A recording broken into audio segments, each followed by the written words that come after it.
A prova está chegando e por isso chegou a hora da revisão, chegou a hora de recapitular, de relembrar aqueles pontos, aqueles assuntos mais relevantes para fins de prova. Nesta aula nós vamos revisar o assunto fundos de investimentos. E lembra, fundo de investimentos é o assunto que tem maior peso para fins de prova.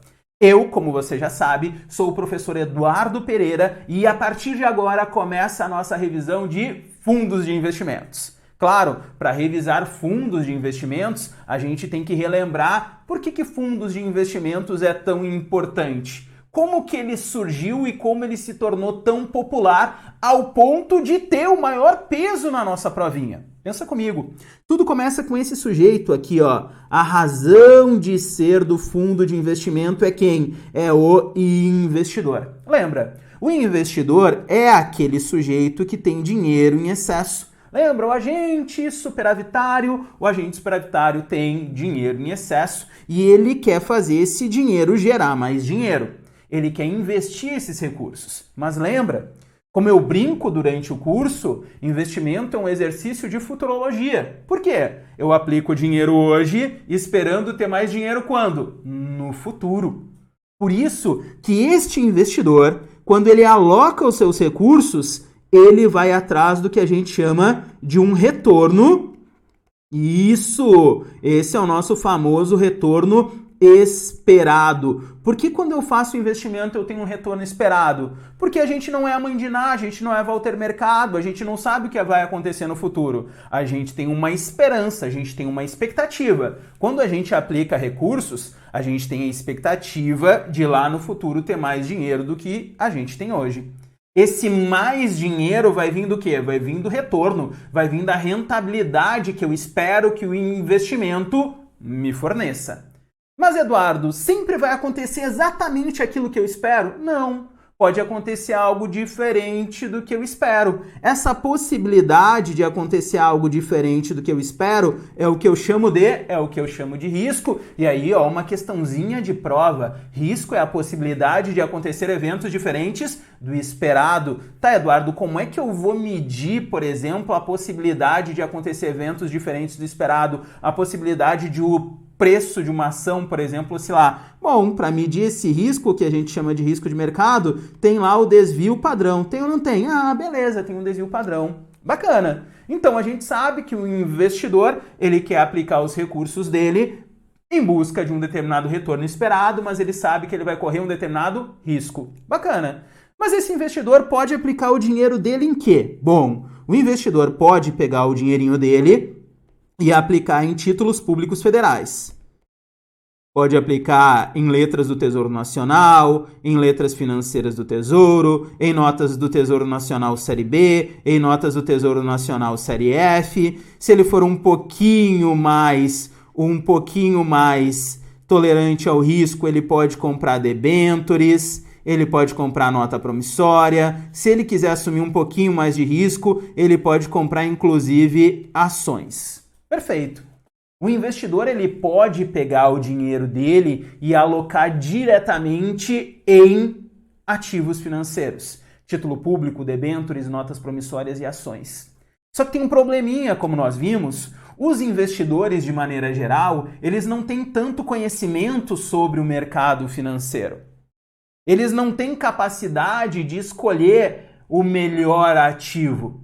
E mesmo que tenha capacidade, o investidor brasileiro médio, ele não tem tanta grana. E se ele não tem tanta grana, ele acabaria pegando o dinheiro dele e comprando tudo em título público, ou tudo em CDB, ou tudo em ações de uma única empresa. A gente sabe que alocar os recursos em um único ativo é uma decisão inteligente? Não, não é uma decisão inteligente. Porque, para fins de redução do risco de uma carteira de investimento, a gente prefere o quê? Colocar um pouquinho de dinheiro em cada lugar, a gente prefere fazer uma diversificação. Perfeito.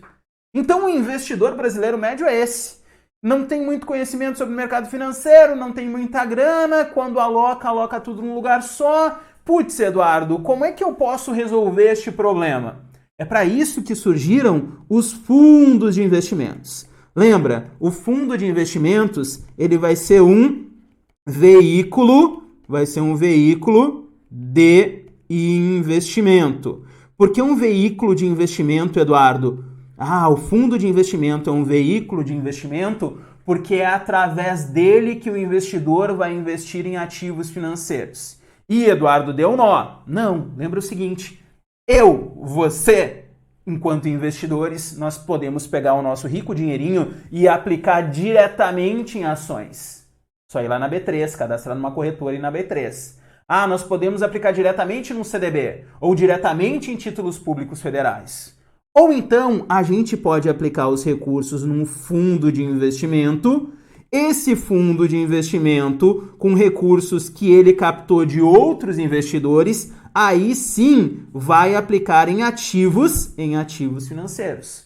Por isso que a gente chama, isso é importante, esse termo não está aqui à toa. Esse termo está aqui porque lá no Código de Administração de Recursos de Terceiros, um fundo de investimento, assim como uma carteira administrada, é considerado um veículo de investimento. Por que ele é um veículo de investimento? Porque é por meio do fundo de investimento que eu, investidor, vou lá aplicar em ativos financeiros.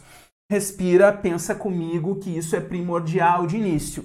Eu posso aplicar o meu dinheiro diretamente em ativos financeiros, fazer um investimento direto, ou eu posso investir em ativos financeiros por meio de um veículo de investimento que a gente chama de fundo de investimentos. Perfeito?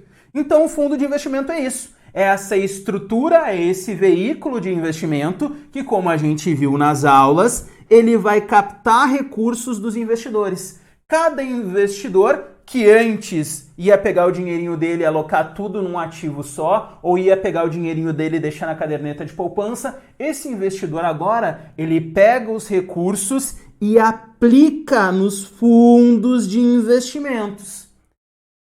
Um fundo de investimentos, ele vai congregar diversos investidores. Cada investidor vai colocar um pouquinho de dinheiro, vai fazer a aplicação de um pouquinho de dinheiro lá no fundo de investimento.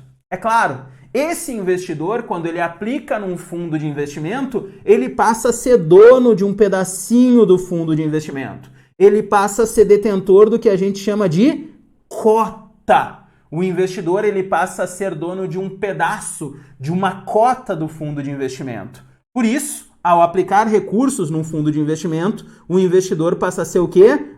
Passa a ser o que a gente chama de cotista do fundo. Eu sou cotista do fundo. Isso quer dizer que eu sou dono de um pedacinho do fundo de investimentos. Eduardo, então os donos dos pedacinhos do fundo de investimentos são os investidores, são os cotistas. E as instituições financeiras? As instituições financeiras são apenas, como a gente viu nas aulas e como a gente vai recapitular aqui, as instituições financeiras são apenas prestadores de serviços. O administrador de um fundo, ele está prestando serviço, o gestor do fundo está prestando serviço, o distribuidor do fundo está prestando serviço, mas prestando serviço em troca de quê, Eduardo? Por que os bancos gostam tanto dos fundos de investimentos? Lembra? Os fundos de investimentos vão cobrar taxa de administração, taxa de performance se eles forem ativos, por exemplo. São essas taxinhas que vão remunerar os prestadores de serviços. Então, questãozinha de prova, quando aplica recursos num fundo de investimento, o investidor passa a ser dono de um pedacinho de um fundo de investimento que a gente chama de cota. Esta cota do fundo de investimento é considerado um valor mobiliário. As cotas do fundo de investimento são considerados valores mobiliários. Por isso, quem é que vai fiscalizar os fundos? Quem é que fiscaliza o funcionamento dos fundos de investimentos? A fiscalização dos fundos de investimentos é feita, como a gente viu em aula, pela CVM, pela Comissão de Valores Mobiliários. Então, agora a gente consegue entender e relembrar, na verdade, que um fundo de investimentos é uma comunhão de recursos. Por que uma comunhão de recursos? Porque cada investidor vai colocar um pouquinho de dinheiro dentro do fundo. Essa comunhão de recursos é constituída sob a forma de condomínio. Como assim sob a forma de condomínio? Fundo de investimento é condomínio. Em fundo de investimentos, a gente vai ter o mesmo funcionamento de um condomínio, daquele de tijolo que a gente mora, por exemplo. Ou seja, cada dono de um pedacinho de um fundo de investimento vai ser um condômino, vai ser um cotista. Os cotistas são todos iguais, eu não vou ter cota ordinária e cota preferencial, não. Cota é cota, perfeito? Todos os cotistas vão ter iguais direitos e deveres, é claro. Se um cotista tem mais cotas, ele vai ter mais votos lá na Assembleia Geral de Cotistas, por exemplo. Mas todos os cotistas vão ter direito ao mesmo nível de informação. Todos os cotistas vão ter os mesmos deveres. Eu não vou ter um cotista privilegiado dentro de um fundo de investimento ou com direitos diferentes, exceto lá no FDIC. No FDIC, que é o Fundo de Investimento em Direitos Creditórios, lá no FDIC, aí sim, no FDIC eu tenho um cotista sênior e cotista subordinado, mas é uma exceção. Nos outros fundos de investimentos, cotista, é todo mundo igual, todo mundo tem os mesmos direitos e todo mundo tem os mesmos deveres. Perfeito, Eduardo. Então, fundo de investimentos é essa comunhão de recursos constituída sob a forma de condomínio que tem como objetivo final aplicar em ativos financeiros. Então, olha só, por isso, e aqui eu volto a bater na tecla, o fundo de investimento é um veículo de investimento.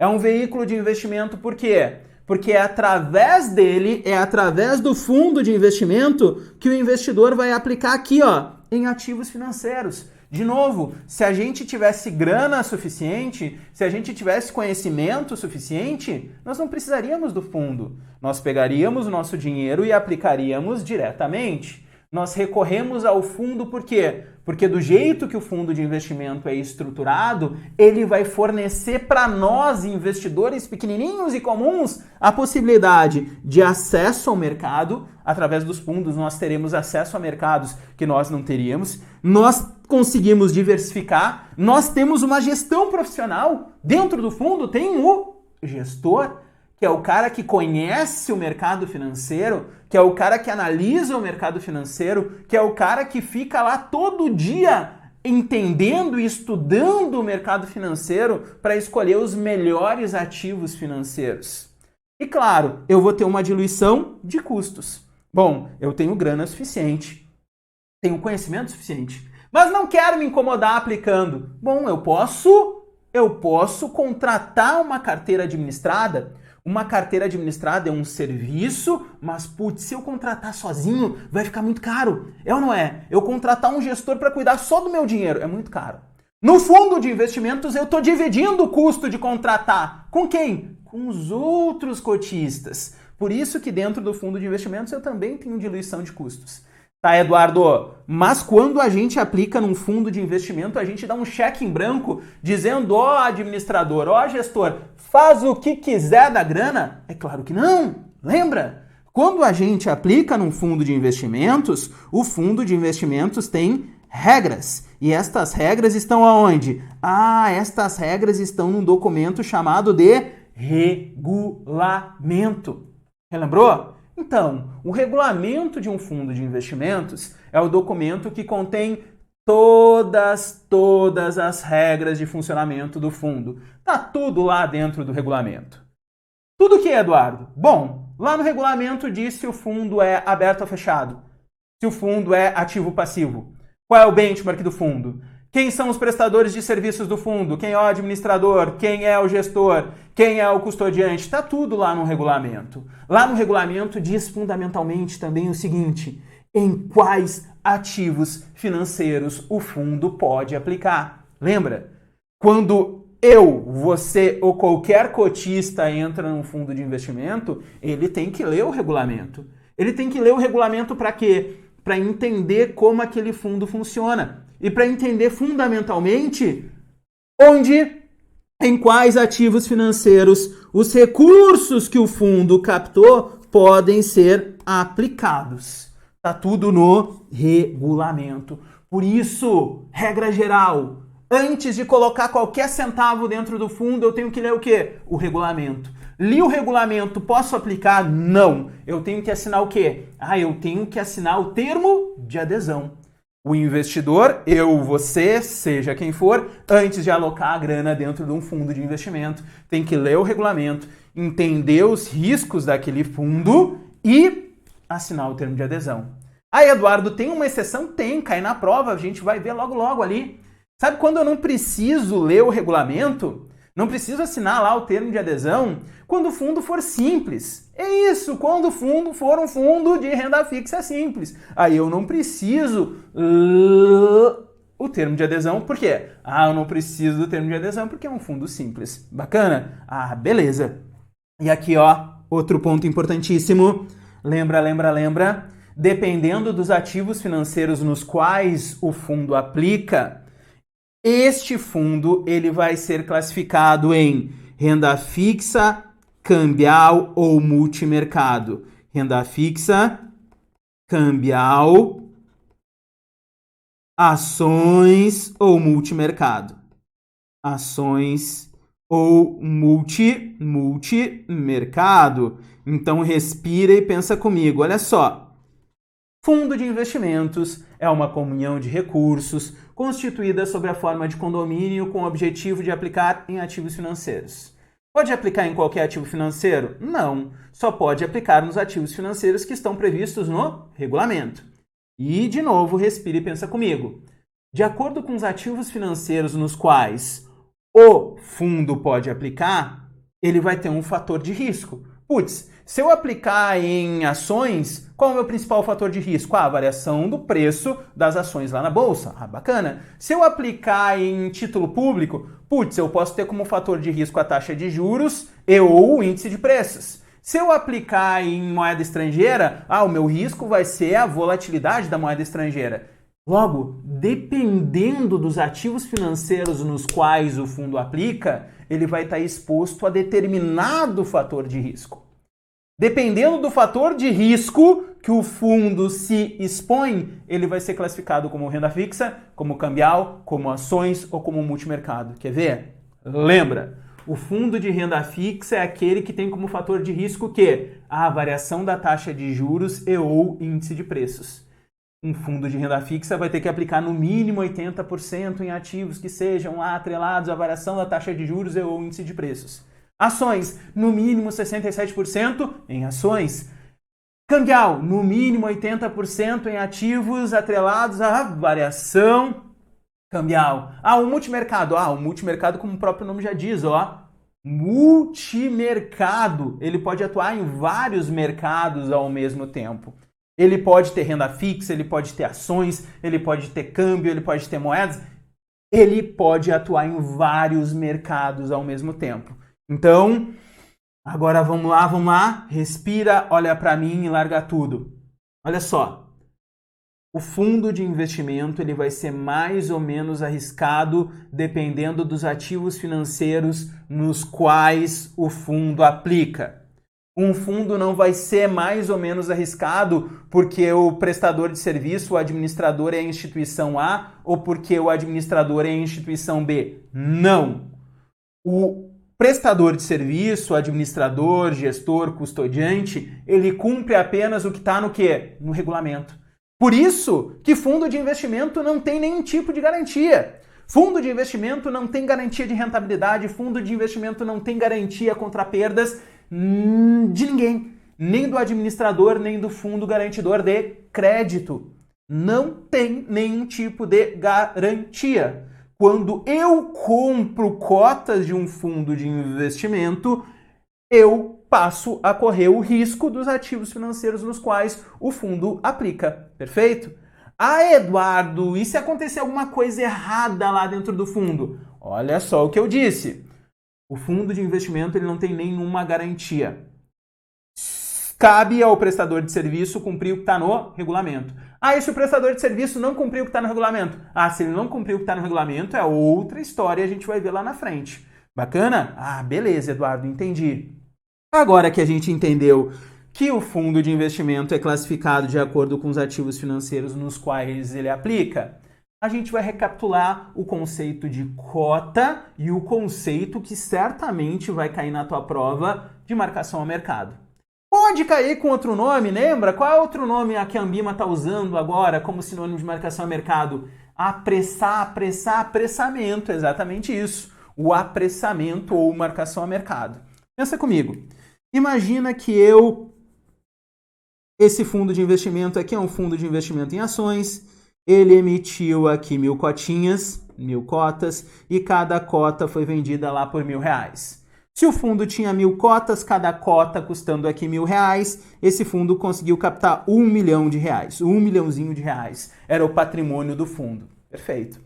Lembra? O fundo tem um administrador, que é o responsável legal pelo fundo, que estrutura o fundo, que é o responsável legal pelo fundo, e tem o gestor. O gestor é o responsável por escolher os ativos financeiros. Claro, sempre respeitando o regulamento. Imagina que esse gestor, lá na data de abertura do fundo, ele comprou só 2 ações. A ação da empresa X e a ação da empresa Y. 500 mil na ação da empresa X e 500 mil na ação da empresa Y. O tempo passou e hoje, as ações da empresa X que ele comprou por 500 mil valem 312 mil. As ações que ele comprou da empresa Y valem 846 mil. Perfeito. Eduardo, eu quero saber qual é o valor da cota hoje. Como é que eu faço? Para eu saber qual é o valor da cota hoje, eu levo em consideração o preço dos ativos na data de compra ou o preço dos ativos no mercado hoje. Olha, Eduardo, se tu quer saber quanto vale cada pedacinho do fundo hoje, tu tem que levar em consideração o preço dos ativos do mercado hoje. Por que hoje? Se eu for vender hoje as ações da empresa X que eu comprei, eu vendo por 500 mil ou eu vendo por 312 mil? Olha, Eduardo, tu vai vender por 312 mil? Esse é o preço de mercado hoje. Se eu for vender algo, eu vendo pelo preço de mercado do dia, de hoje. Perfeito. Isso, pessoal, é o conceito de marcação a mercado, também chamado de apressamento. Marcação a mercado e apressamento para nossa prova são sinônimos. Fazer o apressamento é fazer a contabilidade do fundo de investimentos. Como é que eu vou apressar, fazer o apressamento, colocar preço numa ação? Uma ação da Petrobras, que eu paguei 500 mil lá no passado e hoje vale 312. Eu vou contabilizar hoje pelo preço que eu paguei lá atrás ou pelo preço que o ativo vale realmente hoje? Pelo preço que o ativo vale hoje. Por quê? Se eu for vender o ativo hoje, eu vendo por 312 ou por 500? Por 312. Então esse é o conceito de marcar a mercado que na prova está caindo lá com a terminologia utilizada nos códigos Anbima, que é apressamento. Tá, Eduardo? Se eu tenho um ativo líquido, o que é um ativo líquido? Um ativo que tem várias negociações lá ao longo do dia. Para eu achar o preço de mercado, eu vou lá, olho no mercado, a ação da Petrobras, 312 mil, beleza, 312 mil. Perfeito. E se o ativo não tem muita liquidez? Se o ativo não tem muita liquidez, se o ativo não tem muita negociação, eu vou utilizar como parâmetro para fazer o apressamento, para fazer a marcação a mercado, a melhor estimativa do mercado. Então, ativos líquidos, olho para a tela da bolsa, vale tanto, beleza. Ativos que têm pouca liquidez, eu uso uma estimativa, perfeito? Assim a gente não erra. Beleza, então o Eduardo é barbada aqui, para eu achar o patrimônio dá quanto? O patrimônio, beleza, dá 8, vai dar 5, dá 1.158.000. O fundo tem custos? Tem. O fundo tem custos com a taxa de administração e tem custos com as despesas gerais. E aqui, pessoal, lembra o seguinte: a taxa de administração serve para remunerar os prestadores de serviços. Não vai cair em pegadinha na prova. Taxa de administração pensa como salário. A taxa de administração é o salário do administrador, é o salário do gestor. Se o gestor for um terceiro contratado, a taxa de administração serve para remunerar os prestadores de serviços. Ponto. E as outras despesas do fundo, Eduardo? A despesa com corretagem, despesa com contratação do auditor independente, despesas... Todas as outras despesas entram naquilo que a gente chama de despesas gerais. Perfeito? Então, questãozinha de prova, marcação a mercado, apressamento é certo. Taxa de administração não cai em pegadinha. A taxa de administração serve para pagar, para remunerar os prestadores de serviços. As despesas do fundo, as outras despesas do fundo entram despesas gerais. Perfeito? E lembra, a taxa de administração, ela é expressa ao ano, mas ela vai ser lá, ó, ela vai ser lançada, ela vai ser cobrada todo santo dia. Por quê? Porque eu tenho fundos que são fundos abertos, sempre tem gente entrando, sempre tem gente saindo, e eu tenho que saber o valor da cota no dia. Então, para eu saber o valor da cota no dia, eu deduzo lá a taxa de administração. Não vai errar, né? Taxa de administração, ela vai estar lá assim, ó, no regulamento. A taxa de administração é de X% sobre o patrimônio líquido ao ano. Então, aqui tem duas questõezinhas passíveis em prova. A taxa de administração, ela é expressa ao ano. Quando eu abro o regulamento, que é o documento onde estão todas as regras do fundo, está lá escrito. É de X%, 1%, 2%, 0,5% ao ano. E incide sobre o quê? Sobre a rentabilidade? Não! A taxa de administração incide sobre o patrimônio líquido do fundo. Perfeito? O fundo pode estar tendo rentabilidade positiva, negativa, negativa. A taxa de administração sempre vai ser cobrada, porque ela é cobrada em cima do patrimônio, e aqui eu vou até pintar para te não esquecer, em cima do patrimônio líquido. Perfeito? Então eu fui lá, fiz o cálculo, tudo bonitinho. Imagina que a taxa de administração deu 50 mil e que as despesas gerais deu 3 mil. Aí eu tenho um patrimônio líquido. Beleza. Para eu chegar ao valor da cota, eu pego o patrimônio líquido e divido pelo número de cotas. Por que o patrimônio líquido, Eduardo? Porque o que pertence aos cotistas, ó, tô na frente, mas agora tu tá enxergando. O que pertence aos cotistas é o patrimônio líquido. É o patrimônio líquido de todos os custos do fundo. Custo com remuneração dos prestadores de serviços, que é a taxa de administração, e as despesas gerais. Perfeito?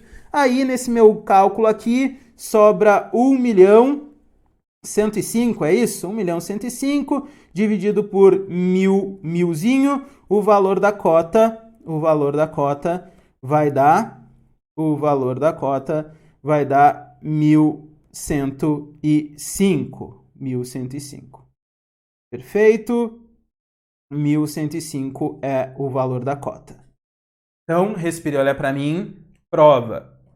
Taxa de administração não cai na pegadinha, serve para remunerar os prestadores de serviços. Ela incide sobre o quê? Sobre o patrimônio líquido. Segundo ponto importante, como é que eu acho o valor da cota?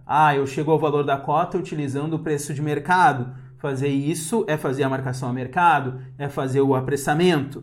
E para chegar efetivamente ao valor da cota, eu pego o patrimônio líquido e divido pelo número de cotas. Aí eu tenho o valor da cota. O valor da cota que lá na aplicação era de 1.000, agora no meu exemplo aqui é de R$1.000, 1.105 reaisinhos. O que fez o valor da cota subir, Eduardo, de 1.000 para 1.105? Foi a valorização dos ativos financeiros. O valor da cota reflete apenas o que está acontecendo com os ativos financeiros. Se os ativos financeiros no conjunto valorizaram, o valor da cota tende a valorizar. Se o valor dos ativos financeiros caíram, o valor da cota tende a desvalorizar. E o que vai impactar o valor da cota? O que faz o valor da cota subir e descer? Lembra? O valor da cota é patrimônio líquido dividido pelo número de cotas. O que faz o valor da cota oscilar é o preço dos ativos financeiros e os custos do fundo, a taxa de administração e as outras despesas. Imposto, Eduardo, altera o valor da cota? Não. A gente vai ver no finalzinho aqui que o imposto cobrado lá nos fundos, curto prazo, longo prazo, vai alterar o número de cotas. Mas o valor da cota não é impactado por imposto. O valor da cota é impactado pela variação no preço dos ativos financeiros e impactado pelos custos do fundo. Ah, bacana, ótimo. E aqui nesse nosso slide a gente tem bonitinho e conceituado os conceitos de cota, como a gente calcula. Lembrando que todo dia lá nos fundos abertos eu faço o apressamento do patrimônio utilizando a metodologia de marcação a mercado, chego ao patrimônio líquido e divido pelo número de cotas. Para achar o valor da cota, eu pego o patrimônio líquido e divido pelo númerozinho de cotas. Aí eu tenho o valor da minha cotinha. Perfeito? Lembrando que a nossa marcação a mercado ou o nosso apressamento, como o próprio nome já diz e nós já destacamos anteriormente, conceitualmente, marcar a mercado ou o conceito de apressamento é considerar, é contabilizar os ativos financeiros pelo seu preço de mercado, ou seja, pelo preço pelo qual esse ativo pode ser vendido no mercado. Não é nem pelo preço que eu paguei lá na data de compra, nem pelo preço que eu acho que vai valer no futuro, ou pelo preço que eu acho que deveria valer hoje. Não. Os ativos financeiros devem ser contabilizados, precificados pelo seu preço de mercado, pelo preço pelo qual eu conseguiria vender. E se não for um ativo muito líquido, pela melhor estimativa, exatamente isso. E por que eu faço isso, Eduardo? Por que eu faço a marcação a mercado? Por que eu faço o apressamento? Qual o objetivo? Lembra das aulinhas? O objetivo da marcação a mercado é evitar a transferência de riqueza entre os cotistas. O objetivo é evitar que um cotista saia prejudicado e o outro favorecido. Perfeito? Então, o objetivo da marcação a mercado é evitar a transferência de riqueza entre os cotistas. Perfeito. Assuntos muito importantes para a prova até aqui. E lembra, isso é uma revisão, por isso que a gente está destacando, está relembrando aqueles pontos que a gente viu conceitualmente, que a gente viu com mais detalhe e mais cuidado ao longo do nosso curso. Perfeito? Mas, Eduardo, está me surgindo a mesma dúvida que surgiu lá no curso. Putz, eu apliquei 1.000, o valor da cota agora é 1.105. Ou seja, eu estou tendo uma rentabilidade aqui de 10 e um pouquinho, 10,5% de rentabilidade. 10,5%? Não, 10,05% de rentabilidade. Beleza. Essa rentabilidade de 10% aí é uma rentabilidade boa, ruim ou depende? Bom, a rentabilidade de 10,5%, ela tem que ser comparada com algum índice de referência. Lembra? Para eu saber se a rentabilidade de um fundo está indo bem ou não, eu tenho que comparar a rentabilidade deste fundo com um índice de referência. Aí sim, eu comparando com o índice de referência, eu tenho como dizer, ó, a rentabilidade foi boa ou a rentabilidade foi ruim. Por exemplo, esse fundo que nós estamos utilizando aqui na nossa revisão é um fundo de ações. Um fundo de ações é um fundo que aplica no mínimo 67% em ações. Logo, qual é o principal fator de risco de um fundo de ações? A oscilação do preço da ação lá na bolsa, beleza. Lá na bolsa a gente tem vários índices, né? Mas qual é aquele índice que mede a performance de uma carteira de ações composta pelas ações mais líquidas da bolsa? O Ibovespa. Isso! Então eu posso comparar a rentabilidade do fundo com a rentabilidade do Ibovespa. O Ibovespa é um bom índice de referência. Mas lembra, no mercado financeiro, os engravatados lá da Faria Lima, eles não usam o termo índice de referência. Eles usam o termo, exatamente isso, eles usam o termo benchmark. E benchmark é exatamente isso. Um benchmark é um parâmetro de comparação. Um benchmark é um índice de referência. Um benchmark prova não é uma promessa de rentabilidade. Um benchmark é apenas um índice de referência. E os fundos, eles podem ser, com relação a esse índice de referência, ativos ou passivos. Um fundo passivo, ele quer seguir o benchmark. Para onde o benchmark vai, ele quer ir atrás. Exemplo, olha só nessa figurinha. Aqui nós temos em azul o índice, que é o IRFM, IRFM1, que é o índice da Anbima, dos títulos públicos pré-fixados, e aqui a gente tem um fundo de investimento em verde, aqui um fundo de investimento da Caixa. Beleza, veja, para onde o benchmark vai, o fundo vai atrás. Então aqui a gente tem um fundo passivo. Um fundo passivo, ele quer ficar aderente ao benchmark. Olha o termo, ele quer ficar aderente ao benchmark. Para onde o benchmark for, ele quer ir atrás. Então ele vai ser bem coladinho ao benchmark. Ele vai ser aderente ao benchmark. E quando a gente calcula lá, por exemplo, o tracking error, a gente vai ver que o tracking error de um fundo passivo é muito baixo. Característica de um fundo passivo é andar próximo do benchmark. E o tracking error mede justamente esse histórico de desvio. Um fundo passivo, ele tem um desvio bem baixinho com relação ao seu benchmark. Para onde o benchmark vai, o fundo vai atrás. Eu tenho também o fundo ativo. O fundo ativo, ele quer superar o benchmark. O fundo ativo, ele quer ter uma rentabilidade superior à do benchmark. Tá, Eduardo? Mas vamos relembrar? Para um fundo ativo, ter uma rentabilidade ou buscar uma rentabilidade superior à do benchmark, ele tem que assumir mais o quê? Ele tem que assumir mais risco. Então, bacana. Um fundo ativo, ele vai ser mais arriscado. Mas por que o fundo ativo busca superar o benchmark? O que ele ganha com isso? Um fundo ativo, se ele superar o benchmark, lembra que ele vai ter nos fundos ativos, eu vou ter a possibilidade de cobrança da nossa famosa taxa de performance.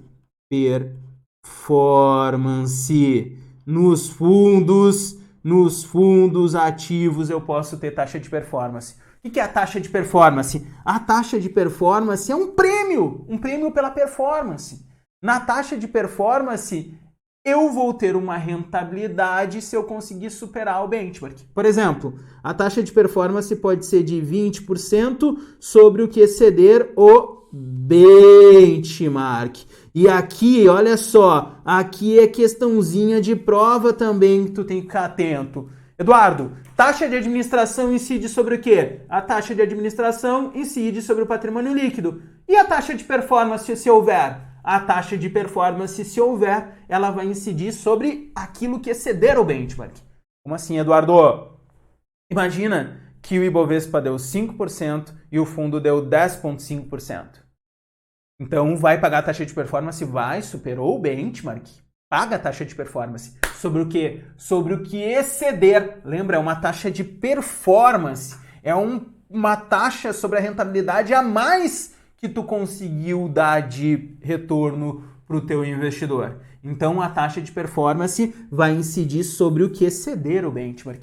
Eduardo, então é barbada. Barbada, superou o benchmark, paga a taxa de performance? Não. Lembra do seguinte, para pagar a taxa de performance, eu tenho algumas regras.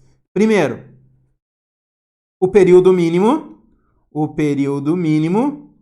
é de 6 meses. Então eu tenho que ter um período mínimo de 6 meses lá para comparar. Segundo, eu tenho que a rentabilidade do fundo tem que ser superior à rentabilidade do benchmark. E terceiro, tem um conceito que a gente chama de linha d'água, né? A linha d'água ou a marca d'água. A linha d'água. O que é essa linha d'água? A linha d'água diz o seguinte. Imagina que eu cobrei taxa de performance hoje. E o valor da cota é R$ 1.000,105. Perfeito. Lembra que eu só posso cobrar a taxa de performance depois de deduzir todas as despesas. Ótimo. 1.105. Esse 1.105 passa a ser uma linha d'água. Como assim linha d'água, Eduardo? Sempre que o valor da cota estiver abaixo de 1.105, por mais que o fundo supere o benchmark, não haverá pagamento de taxa de performance. Então, para pagar a taxa de performance, eu tenho que ver o período mínimo, eu tenho que ver se o fundo superou ou não o benchmark, eu tenho que ver a questão da linha d'água. Prova, foca no segundo e no terceiro. Para pagar a taxa de performance, tem que superar o benchmark e tem que estar acima da linha d'água. Bacana, Eduardo, lembrei. Essas taxinhas aí, taxa de administração e taxa de performance, elas são expressas no regulamento? Sim, lembra? Tudo é expresso no regulamento. Olha o nomezinho, regulamento. O regulamento é o documento que contém as regras de funcionamento do fundo. Beleza. Eu quero aumentar essa taxa, eu posso? Não. Não a menos que... Isso, não a menos que passe na Assembleia Geral de Cotistas. Lembra a regra geral? Quero mudar o regulamento? Pode, pode, desde que passe na Assembleia Geral de Cotistas. Lembra, você, quando entramos num fundo de investimento, nós lemos o regulamento, assinamos o termo de adesão e, bacana, entramos no fundo. Qualquer mudança que o fundo queira fazer, quer trocar o administrador, quer trocar o gestor, quer trocar o distribuidor, quer aumentar a taxa de administração, quer reduzir a taxa de administração, tem que chamar o quê? Assembleia Geral de Cotistas. Tá, Eduardo, mas tem que ter exceções, não tem? Tem! Uma exceção é a exceção legal. Imagina, a CVM mudou a regulamentação, mudou algumas regrinhas na constituição de fundos de investimentos. Eu vou ter que chamar a Assembleia Geral para me adequar à CVM? Não! A CVM é quem regulamenta e quem fiscaliza. Então, se é uma questão de regulamentação, uma questão legal, o fundo pode alterar. Então, se houver uma mudança na regulamentação, aí sim o fundo vai se adequar à nova regulamentação, sem precisar chamar a Assembleia Geral de Cotistas. Outro ponto que eu posso mudar o regulamento sem chamar a Assembleia. Lembra? Quando for bom para o cotista, não precisa chamar a Assembleia. Tá, Eduardo, quando seria bom para o cotista? Aumentar a taxa de administração é bom? Não. Aumentar a taxa de performance é bom? Não. Mas se eu quiser diminuir as taxinhas, aí é bom para nós. Aí é bom para os cotistas. Por isso, respira e não esquece na hora da prova. Para reduzir a taxa de administração, reduzir taxa de performance, reduzir taxas de maneira geral, não precisa chamar a Assembleia Geral de Cotistas. Eu posso simplesmente reduzir. Para aumentar, putz, ia nos prejudicar, não ia? Então tem que chamar a Assembleia Geral de Cotistas. Perfeito? Então fica ligado nisso. Entendi, Eduardo. Então, como a gente viu lá na aula, tem o fundo ativo, o fundo passivo, bacana. E eu posso sair do fundo? Depende. Lembra? Eu tenho fundos abertos e fundos fechados. Quando a gente aloca dinheiro dentro do fundo, a gente diz que houve uma aplicação. Perfeito? E quando a gente tira o dinheiro do fundo, a gente diz que houve um resgate. Quanto à possibilidade ou não de resgate, eu tenho fundos abertos e fundos fechados. E aqui respira e olha para mim e não cai em pegadinha na hora da prova. Fundo aberto e fechado é quanto à possibilidade ou não de resgate a qualquer momento. Um fundo aberto permite que tu resgate as cotas de acordo com o que está previsto lá no regulamento. O fundo fechado é aquele que só vai permitir que tu saia do fundo exatamente o que tu pensou. No fundo fechado, tu só pode sair no vencimento ou em caso de liquidação antecipada. No fundo fechado, tu só pode resgatar no vencimento ou em caso de liquidação antecipada. Ah, Eduardo, e aqueles fundos que só pode entrar um determinado grupinho de pessoas de mesma família, por exemplo, que fazem parte lá de uma mesma instituição financeira, um mesmo conglomerado financeiro. Ah, esses fundos que só pode entrar um determinado grupinho de pessoas, eu digo que é um fundo reservado. Esse é o fundo reservado. O fundo reservado é aquele fundo que só pode entrar pessoas, por exemplo, da mesma família, pessoas que têm entre si algum laço específico. É um fundo reservado, perfeito? Fundo aberto é aquele que eu posso resgatar de acordo com o que prevê o regulamento. Perfeito? Então, quanto à possibilidade ou não de resgate, como a gente viu durante as aulas, nós temos os fundos abertos e os fundos fechados. Fundo aberto, eu posso sair a hora que eu quiser, claro, a hora que eu quiser, desde que eu respeite aquilo que está contido no regulamento. No fundo aberto é a casa da mãe Joana, tem sempre gente entrando e gente saindo, gente entrando e gente saindo. Por isso que o número de cotas é variável. Já no fundo fechado, não. No fundo fechado, eu só posso sair em duas circunstâncias: no vencimento ou em caso de liquidação antecipada. Por isso, lembra na hora da aula, alguns não gostaram, né? Eu disse que fundo fechado é muito parecido com fundo casamento. No fundo casamento, tu só pode sair o quê? Ah, bom, pobre tu sempre sai, né? Mas tu só pode sair na morte ou em caso de separação. No fundo fechado também, tu só pode sair no vencimento, quando o fundo acabar, ou em caso de liquidação antecipada. Lembra? Tem alguns fundos que são obrigatoriamente fechados. Quais são aqueles fundos que são sempre obrigatoriamente fechados? O fundo de investimento imobiliário e o fundo de investimento em participações, eles são fundos obrigatoriamente fechados. Eles são obrigatoriamente fechados. E os outros fundos, Eduardo? Os outros fundos podem ser abertos ou fechados, de acordo com o que está previsto no regulamento. Putz, Eduardo, mas tu tá mentindo. Fundo de investimento imobiliário, por exemplo, eu tenho cotas e se eu quiser eu vou lá e vendo na bolsa. Se tu quiser, tu vai lá e vende onde? Tu vende na bolsa, né? Tu vende a tua cota na bolsa para um outro investidor, mas tu não resgata. Resgatar é tu ir lá no fundo, ó, bater na porta e pegar a tua grana de volta. Isso é resgate. No fundo de investimento imobiliário, no FIP, se tu quiser, tu pode vender as cotas. Mas daí tu vai vender as cotas onde? Ah, tu vai vender as cotas lá na bolsa. Não há resgate. Lá na bolsa há apenas a transferência de cotas entre investidores. A mesma coisa acontece com ações. Quando eu tenho uma ação, não quero mais ação, o que eu faço? Eu bato lá na porta da empresa e falo, quero meu dinheiro de volta? Não. Eu vendo para outro investidor lá na bolsa. Na bolsa, lá na B3. Perfeito, exatamente isso. Então, nos fundos abertos eu posso resgatar, mas lembra que tem uma dinâmica de resgate.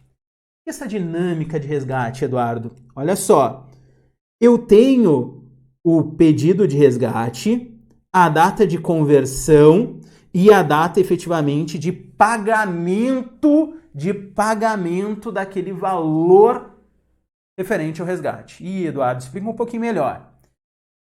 Eu posso ter um fundo com data de conversão, que a gente chama de período de cotização, de 90 dias. D mais 90. Como assim, Eduardo? Ah, eu peço o valor, eu peço o resgate hoje, mas a data de conversão, para eu saber qual é o valor da cota de resgate, só vai acontecer daqui a D mais 90. Putz, grila, Eduardo, 90 dias sim, tem D30, mas tem um que é D0 também. É só para você ficar ligado, tem o prazo de cotização. O prazo de cotização é aquele prazo entre a data do pedido do resgate efetivamente e a data onde eu vou fazer a conversão do número de cotas que eu quero resgatar com o valor da cota naquele dia. Desse dia da data de conversão até a data de pagamento, aí eu tenho um prazo de 5 dias úteis. De 5 dias úteis. O que quer dizer isso, Eduardo? 5 dias úteis. Se o prazo de conversão é D mais 90, beleza, em D mais 90 teve a conversão, esse é o prazo de cotização. Feita a cotização, eu tenho, cotista, o direito de receber em até, então o prazo máximo para a realização do pagamento a partir da data de cotização é de 5 dias úteis. Se não houver esse pagamento, Eduardo, o que acontece? Se não houver esse pagamento, o administrador vai pagar uma multinha. Vai pagar uma multinha lá de 0,5% sobre o valor do resgate por dia de atraso. 0,5% tem essa multinha. Perfeito? Então essa é a dinâmica de resgate que a gente não pode esquecer. E lembra, tem alguns fundos que têm carência para resgate. Como assim? Essa carência para resgate é diferente do prazo de cotização. Eu posso ter um fundo com carência de 180 dias. Ou seja, entrei no fundo hoje, eu só posso solicitar o resgate depois do período de carência. lá depois de 180 dias, 30 dias, 90 dias, seja qual for esse período de carência. Olha só e relembra, carência é o prazo estipulado no regulamento, sempre tudo no regulamento, durante o qual o cotista terá restrições para solicitar o resgate.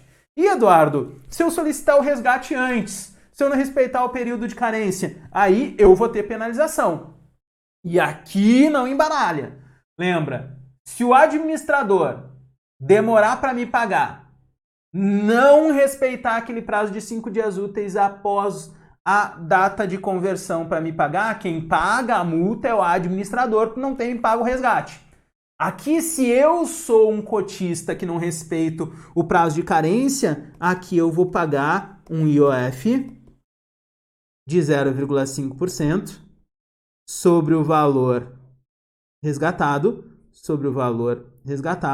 mas a limitação é feita pelo rendimento. E não entendi nada, Eduardo. Imagina que eu tenho lá 10 mil reais aplicados e aqui eu tenho 12 mil reais depois de 40 dias e eu tenho 60 dias aqui de período de carência. Beleza, tenho 60 dias de período de carência, não estou respeitando o período de carência, fui lá e resgatei. Beleza, eu vou pagar 0,5% de IOF ao dia, que vai incidir sobre o quê? Incide sobre o valor resgatado, que é os 12 mil. Mas o limite de cobrança, o máximo que eu vou pagar desse IOF aqui como penalização, vai ser limitado pelo quê? Pelo rendimento. O rendimento que é de 2 mil. Beleza, se passar de 2 mil, eu não pago mais. É limitado pelo rendimento. Ah, bacana. Então, esses pontinhos que são os dois pontinhos mais chatos, vale a pena a gente relembrar sempre. Ficar sempre esperto com relação a esses dois pontos. Perfeito. Agora a gente sabe, recapitulou, revisou os pontos mais importantes sobre o funcionamento de um fundo de investimento. Como é que ele capta os recursos, onde ele investe os recursos, qual a classificação em renda fixa, cambial, multimercado, ações, como se dá a contabilização do valor da cota utilizando a marcação a mercado, o apressamento, qual o objetivo deste apressamento, desta marcação a mercado, que é evitar a transferência de riqueza. Vimos que os fundos podem ser ativos e passivos com relação ao seu benchmark e que o benchmark nada mais é do que um índice de referência. Vimos tudo isso. Vimos também agora no finalzinho que um fundo pode ser aberto ou fechado. Perfeito. E vimos também lá no início que um fundo de investimento ele não funciona de acordo com o que dá na cabeça do administrador.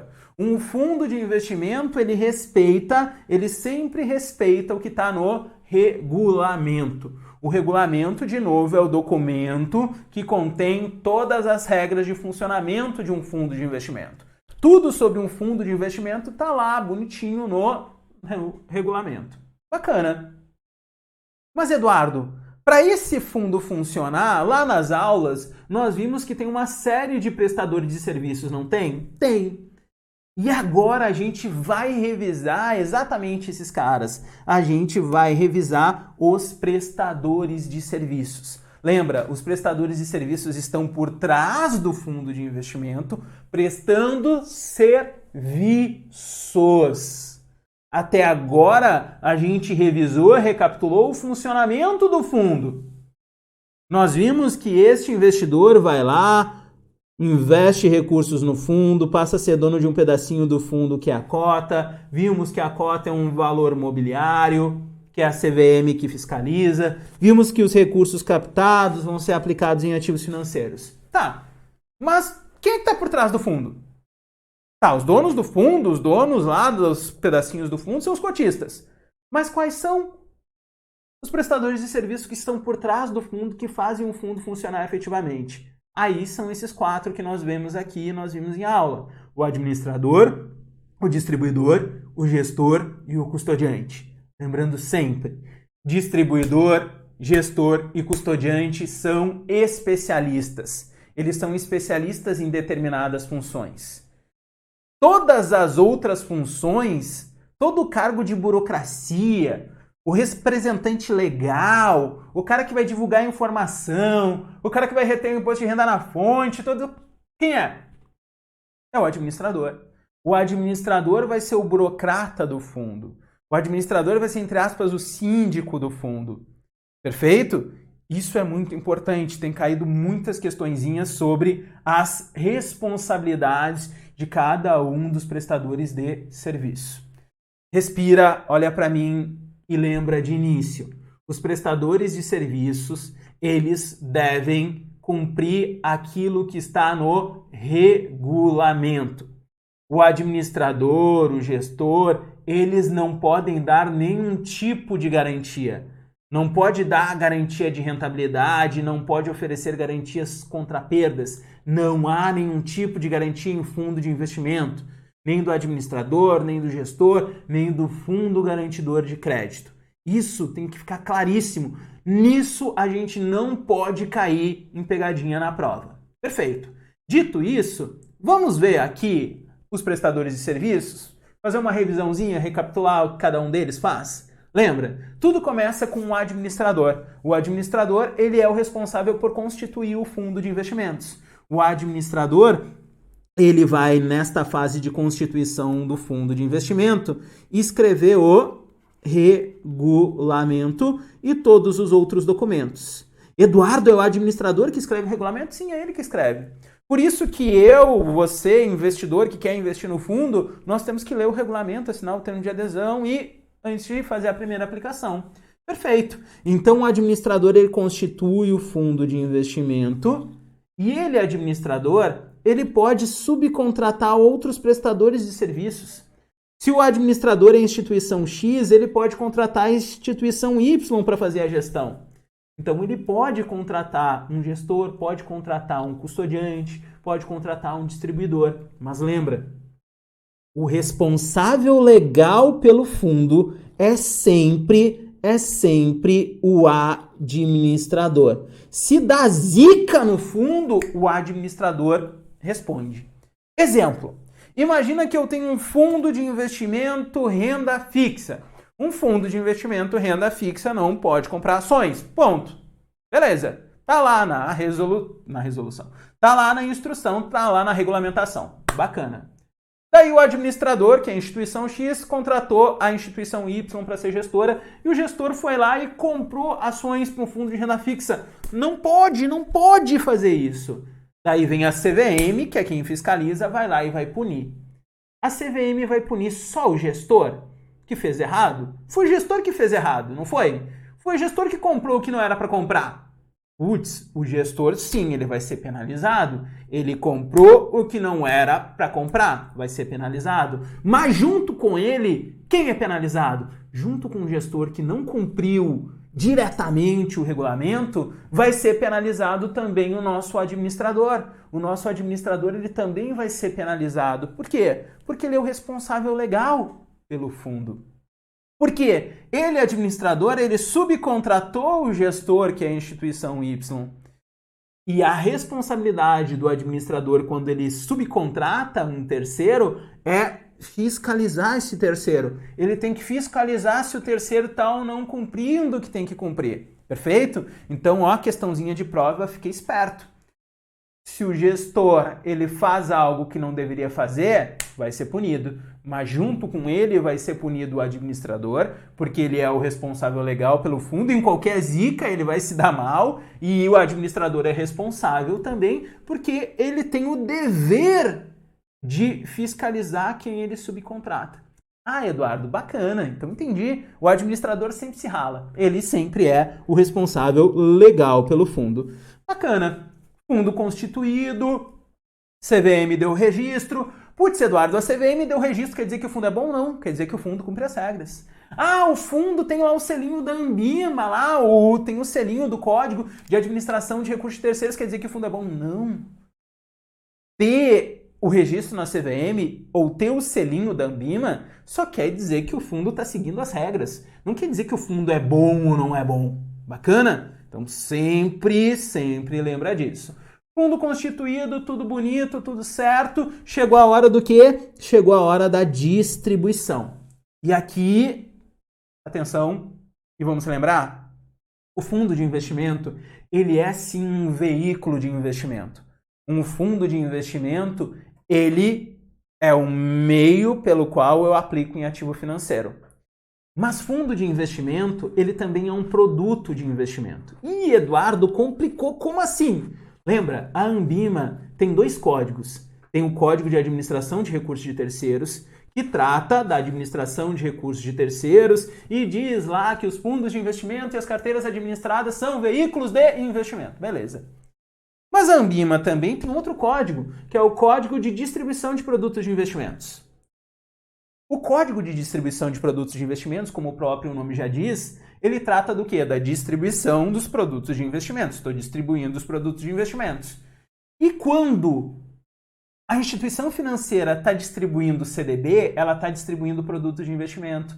Está distribuindo ações, está distribuindo produtos de investimentos. Está distribuindo as cotas do fundo de investimento, está distribuindo um produto de investimento.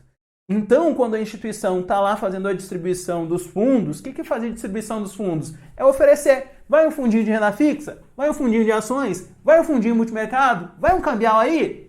Quando está fazendo isso, quando está fazendo essa oferta, está distribuindo. Lembra? Distribuir não é efetivamente vender. Distribuir é ofertar. Vender ou não é um desdobramento.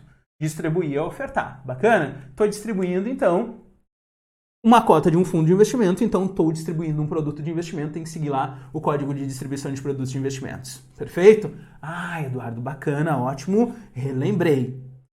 Nesse processo de distribuição, aí a gente vai ter o distribuidor. E você é o distribuidor. Você já trabalha na instituição financeira? Você é o distribuidor. Quando eu chego lá e você tenta tenta me vender, me oferece um fundo de investimento, você está distribuindo. Ah, você não é ainda? Vai trabalhar em instituição financeira? Então, um dos teus trabalhos vai ser fazer isso, distribuir produtos de investimentos, distribuir as cotas do fundo.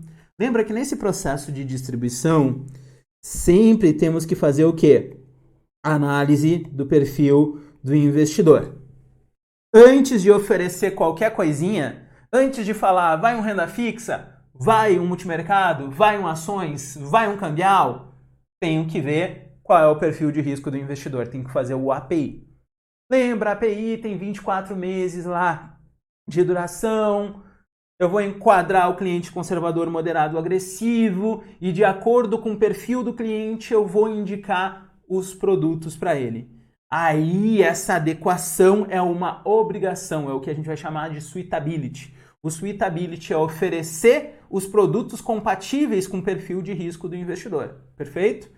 Ah, Eduardo, eu sempre tenho que fazer o API, eu sempre tenho que pegar o termo de adesão.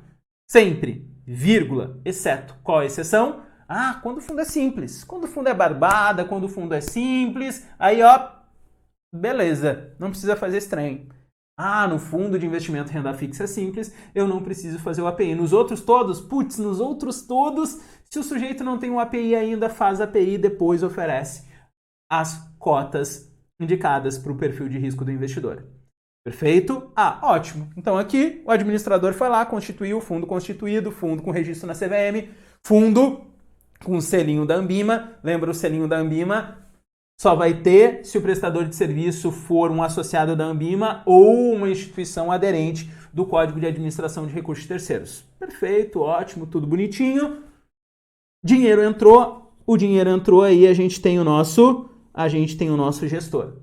O gestor, pessoal, ele vai ser o responsável, como o próprio nome já diz, por alocar os ativos financeiros.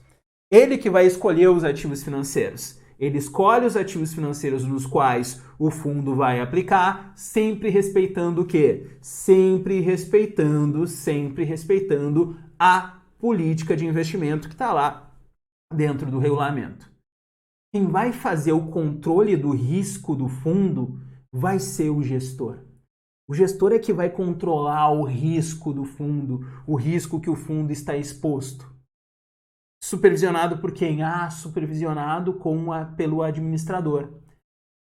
A única gestão de risco, aqui vou colocar até em vermelho, olha só, a única gestão de risco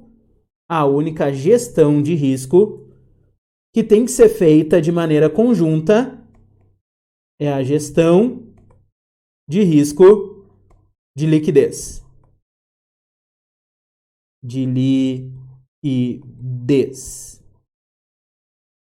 tem que ser feita de maneira conjunta pelo administrador e pelo gestor. E Eduardo, deixa eu ver se eu entendi.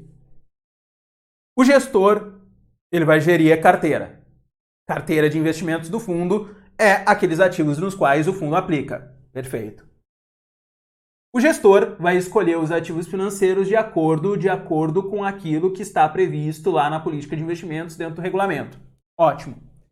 Então, a gestão de risco de mercado é o gestor que faz, o administrador só faz lá a supervisão, sem problemas.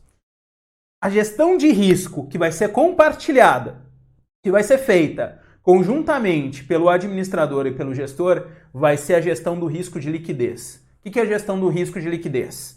A gestão do risco de liquidez é verificar se aqueles ativos nos quais o fundo aplica têm ou não liquidez no mercado. Ou seja, se eu colocar os ativos para vender, vai ter gente querendo comprar ou não? Eduardo, por que essa gestão é compartilhada? Porque lembra? Se eu tiver muita gente querendo sair de um fundo aberto, eu tenho que pagar o resgate. Mas se eu colocar os ativos para vender e não ter ninguém querendo comprar, se eu tenho um momento de iliquidez no mercado, se eu tenho uma crise de iliquidez no mercado, eu posso, e respira e olha para mim, em momentos de extrema iliquidez no mercado, os fundos abertos eles podem fechar. Eu posso fechar o fundo para resgate em eventos de extrema liquidez. Ou seja, em eventos onde as pessoas estão solicitando resgate, o gestor vai lá tentar vender e não tem ninguém querendo comprar. Nesses momentos, aí sim o administrador fala, ó, tá fechado. Ah, não, mas o regulamento diz que é aberto. Não, tá fechado. Por que tá fechado? Iliquidez. Motivo, iliquidez. Tá fechado. Bacana. Putz grila, tá fechado devido a uma crise de liquidez. Por isso que esta gestão do risco de liquidez tem que ser feita de maneira compartilhada entre o administrador e o gestor. Certinho? Ótimo. E por fim, a gente tem o nosso custodiante. O nosso custodiante é o responsável pela guarda, vai fazer a custódia e a guarda dos ativos financeiros. Nunca é demais lembrar aqui, ó, o não, né? Nunca é demais lembrar o não. O fundo, ele não tem garantia de rentabilidade. Não tem garantia de rentabilidade.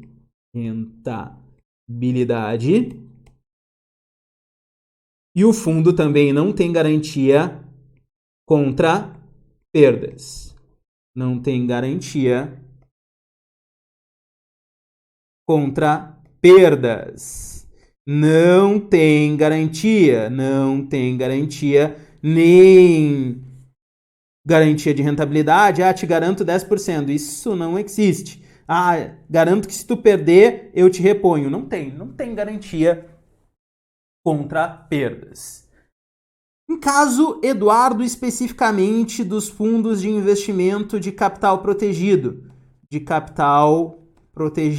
às vezes cai na prova. Protegido. Lembra que no capital protegido, como o próprio nome já diz, a gente tem uma estratégia.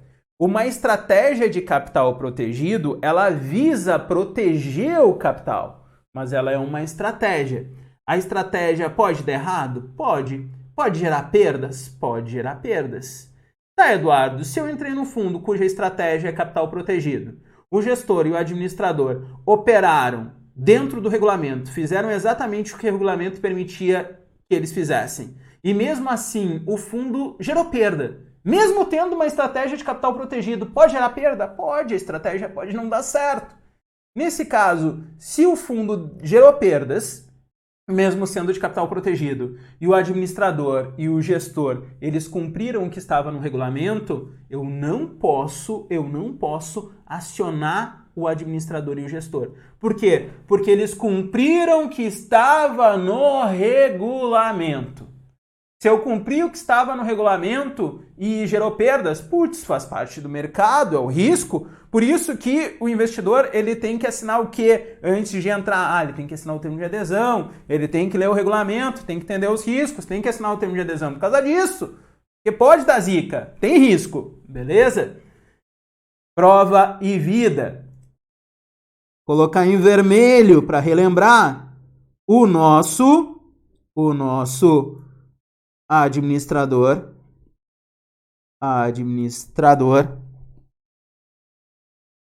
e o gestor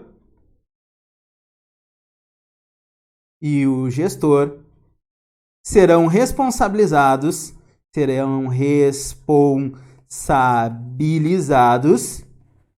quando, Eduardo? Quando é que eu posso responsabilizar o administrador e o gestor? Quando? Quando não cumprir o regulamento.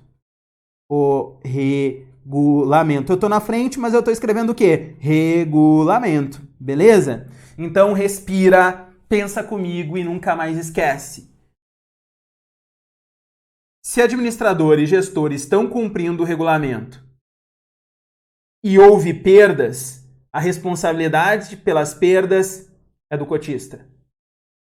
Se administrador e o gestor fazem alguma coisa que o regulamento não permite e isto gera perdas, aí eles vão ser responsáveis pelas perdas. Ah, Eduardo, se eles fazem alguma coisa errada e não gerou perda, mesmo assim eles vão ser punidos. Mas em caso de perda, aqui para mim, administrador e gestor, agindo de acordo com o regulamento, teve perdas. Cotista se ferra. Administrador e gestor fazem algo que o regulamento não permite, gerou perdas. A culpa e a responsabilização pelas perdas, aí sim, no caso de não cumprimento do regulamento, serão do administrador e do gestor. Perfeito? Não esquece, questão de prova, importante, fica ligado e para acabar essa partezinha aqui, essa nossa revisãozinha de prestadores de serviços, chegou a hora da gente relembrar o nosso Chinese Wall. O que é o nosso Chinese Wall? Esse Chinese Wall aqui, ó, tá meio zoado, mas esse Chinese Wall é usado para separar, é usado para segregar, para separar. Putz, Eduardo, quando é que eu preciso separar? Quando é que eu preciso segregar? Em instituições financeiras, pessoal, eu preciso fazer essa separação, esta segregação, quando há a possibilidade de um conflito, de interesses. Como assim? Imagina, lá dentro das instituições financeiras, como a gente já viu, tem a parte que cuida da gestão de recursos próprios, que é a tesouraria do banco, não tem tesoureiro da associação, tesouraria cuida da gestão de recursos próprios. Mas dentro das instituições eu tenho também uma outra segmentação, uma outra área que cuida, por exemplo, da gestão de recursos terceiros. Os dois fazem a mesma coisa, só que um cuida da gestão dos recursos próprios, que pertence ao próprio banco, que é a tesouraria, e outro cuida da gestão de recursos terceiros, de grana que não é do banco, que são de terceiros. Faz a gestão dos fundos de investimentos, por exemplo. Eduardo, pode ter conflito de interesses? Pode sim ter conflito de interesse. E quando tem conflito de interesse, o que eu faço? Deixo de fazer gestão de recursos terceiros? Ou não faço mais a gestão de... Não. Quando tem conflito de interesse, eu separo, eu segrego. E esse é o conceito de Chinese Wall. O Chinese Wall é a separação, é a segregação, é a separação entre a gestão de recursos próprios da gestão de recursos terceiros para evitar o conflito de interesses. Bacana, Eduardo! Putz, esses prestadores de serviços, eles têm muitas responsabilidades, eles cumprem o que está no regulamento, e o que eles ganham? Eles vão ganhar a taxinha de administração. A taxa de administração serve para remunerar os prestadores de serviços, o administrador e os outros prestadores de serviços. Claro, essa taxa de administração, como a gente viu, ela vem expressa lá bonitinha onde? Ela vem expressa bonitinha no nosso regulamento. Tá tudo bonitinho lá. Vem expresso, bonito no regulamento. Beleza. Tá bonitinho no regulamento. Pode ser alterado? Pode. Se eu quiser aumentar, Assembleia Geral. Se eu quiser diminuir, aí pode diminuir simplesmente e posteriormente eu apenas comunico os nossos cotistas. Ótimo! Agora a gente sabe como funciona um fundo de investimento. O que é um fundo de investimento? A gente viu lá no início, recapitulou lá no início. Nós sabemos as classes, renda fixa, cambial, multimercado e ações. Vimos como a gente chegou ao valor da cota, o que é a marcação a mercado, o objetivo da marcação a mercado, o que é o benchmark, um fundo ativo, um fundo passivo, um fundo aberto, um fundo fechado. Vimos também os prestadores de serviços que estão por trás do fundo e quais são as responsabilidades de cada um deles. Vimos as taxinhas. Chegou a hora de ver o quê?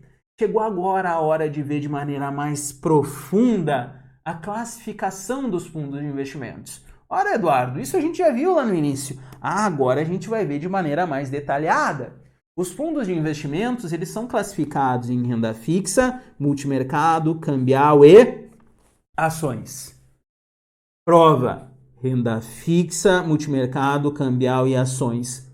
Eduardo, esta classificação deriva do quê? Lembrando que os fundos são classificados de acordo com os ativos financeiros nos quais ele aplica. De acordo com o fator de risco ao qual o fundo está exposto. Um fundo de renda fixa ele está exposto a qual fator de risco? Num fundo de renda fixa, o fator de risco, no fundo de renda fixa, o fator de risco é a variação da taxa de juros, e o que é? É o índice de preços, ou índice de preços, que são os nossos índices de inflação. Em ações é a variação no preço das ações. Beleza? E multimercado? A variação do preço da moeda estrangeira. Perfeito. E o multimercado? O multimercado, pessoal.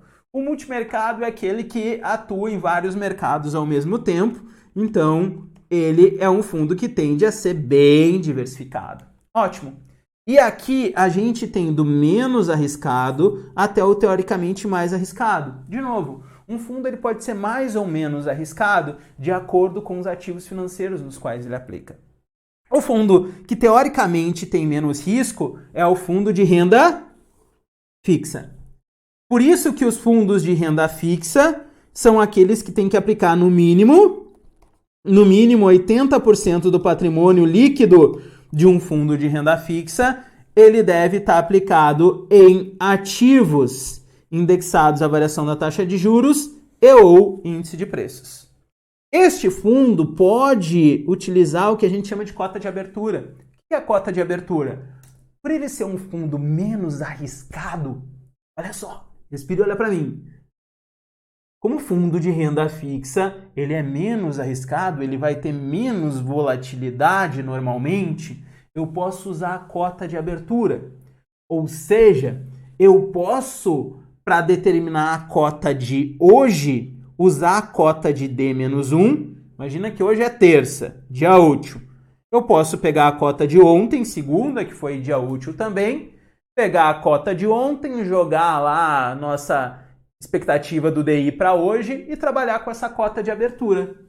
Posso fazer isso em fundos de renda fixa. Eu posso fazer isso. Claro, como esse fundo de renda fixa, ele é um fundo mais conservador, que aplica em ativos com baixa volatilidade, eu não vou poder cobrar taxa de performance, não.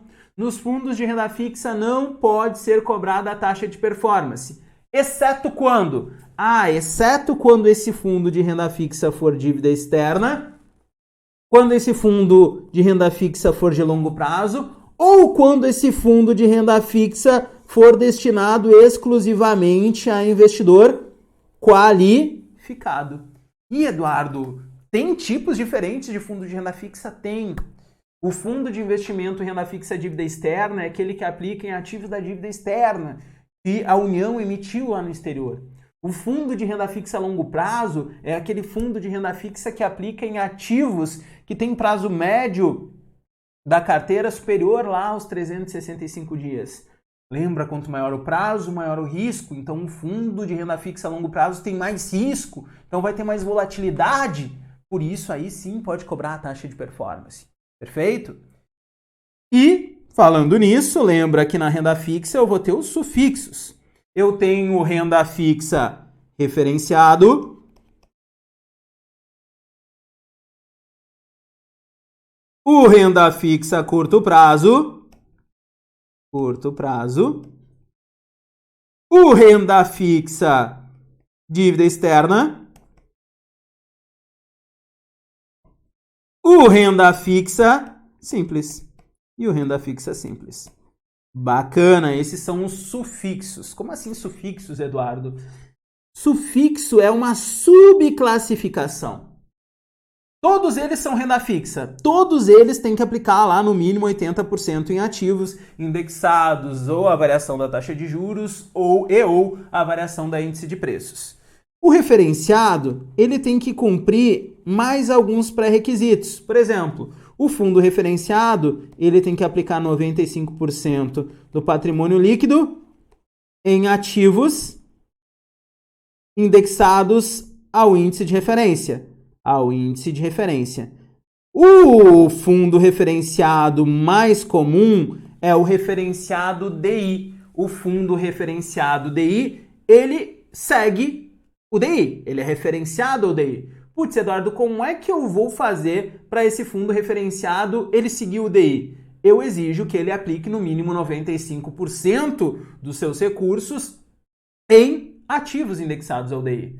Além disso, este fundo tem que aplicar no mínimo 80% em ativos com baixo risco de crédito, BRC, baixo risco de crédito, título público federal ou ativos considerados pelo gestor como baixo risco de crédito. Eduardo, como assim 80 mais 95 vai dar... Não! É claro que é 100%, né, pessoal? Mas do 100%, 95% tem que estar indexado ao DI.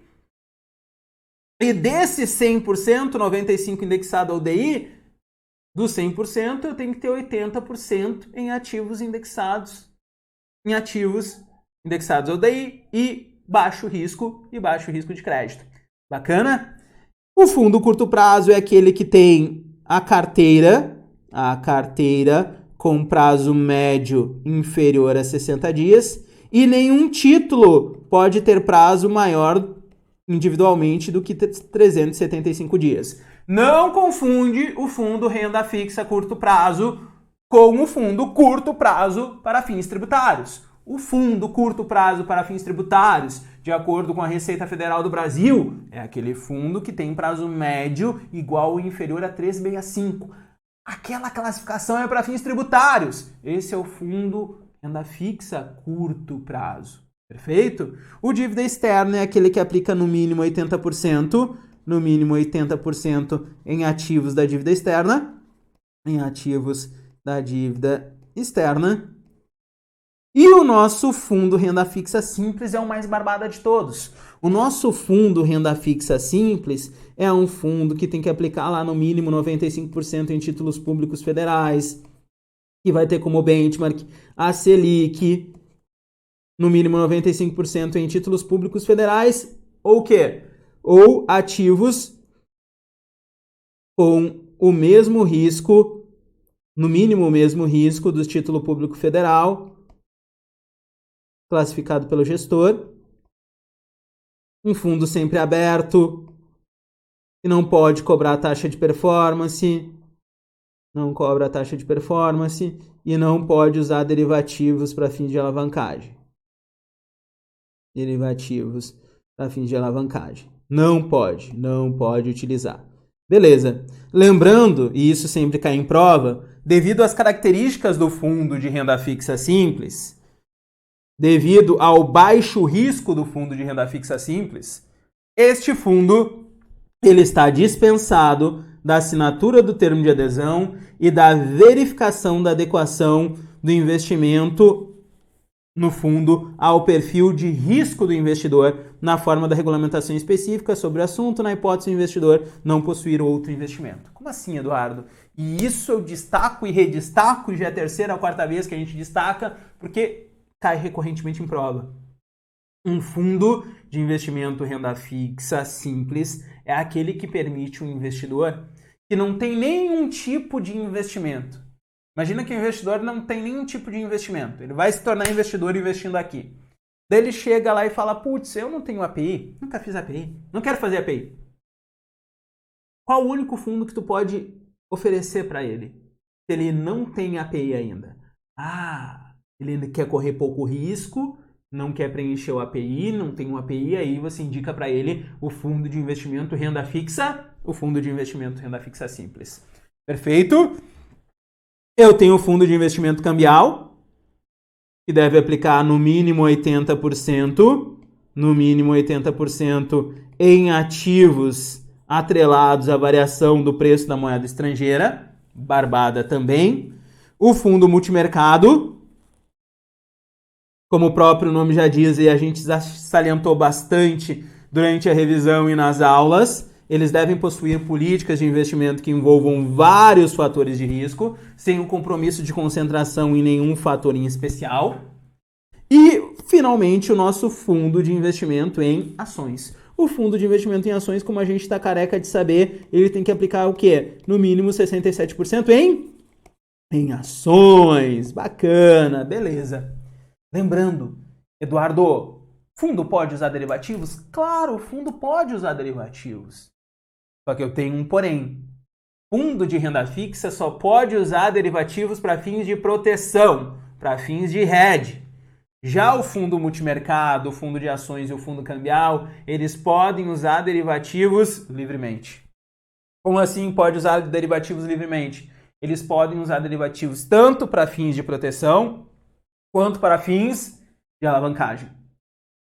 Fundo de renda fixa é o mais conservador, por isso ele pode usar derivativos? Pode, mas para se proteger. O fundo de ações, multimercado e cambial vai poder utilizar derivativos tanto para se proteger quanto para se alavancar. Claro, se o fundo puder se alavancar, ele tem que deixar claro lá que fundo de investimento, pontinhos, alavancado.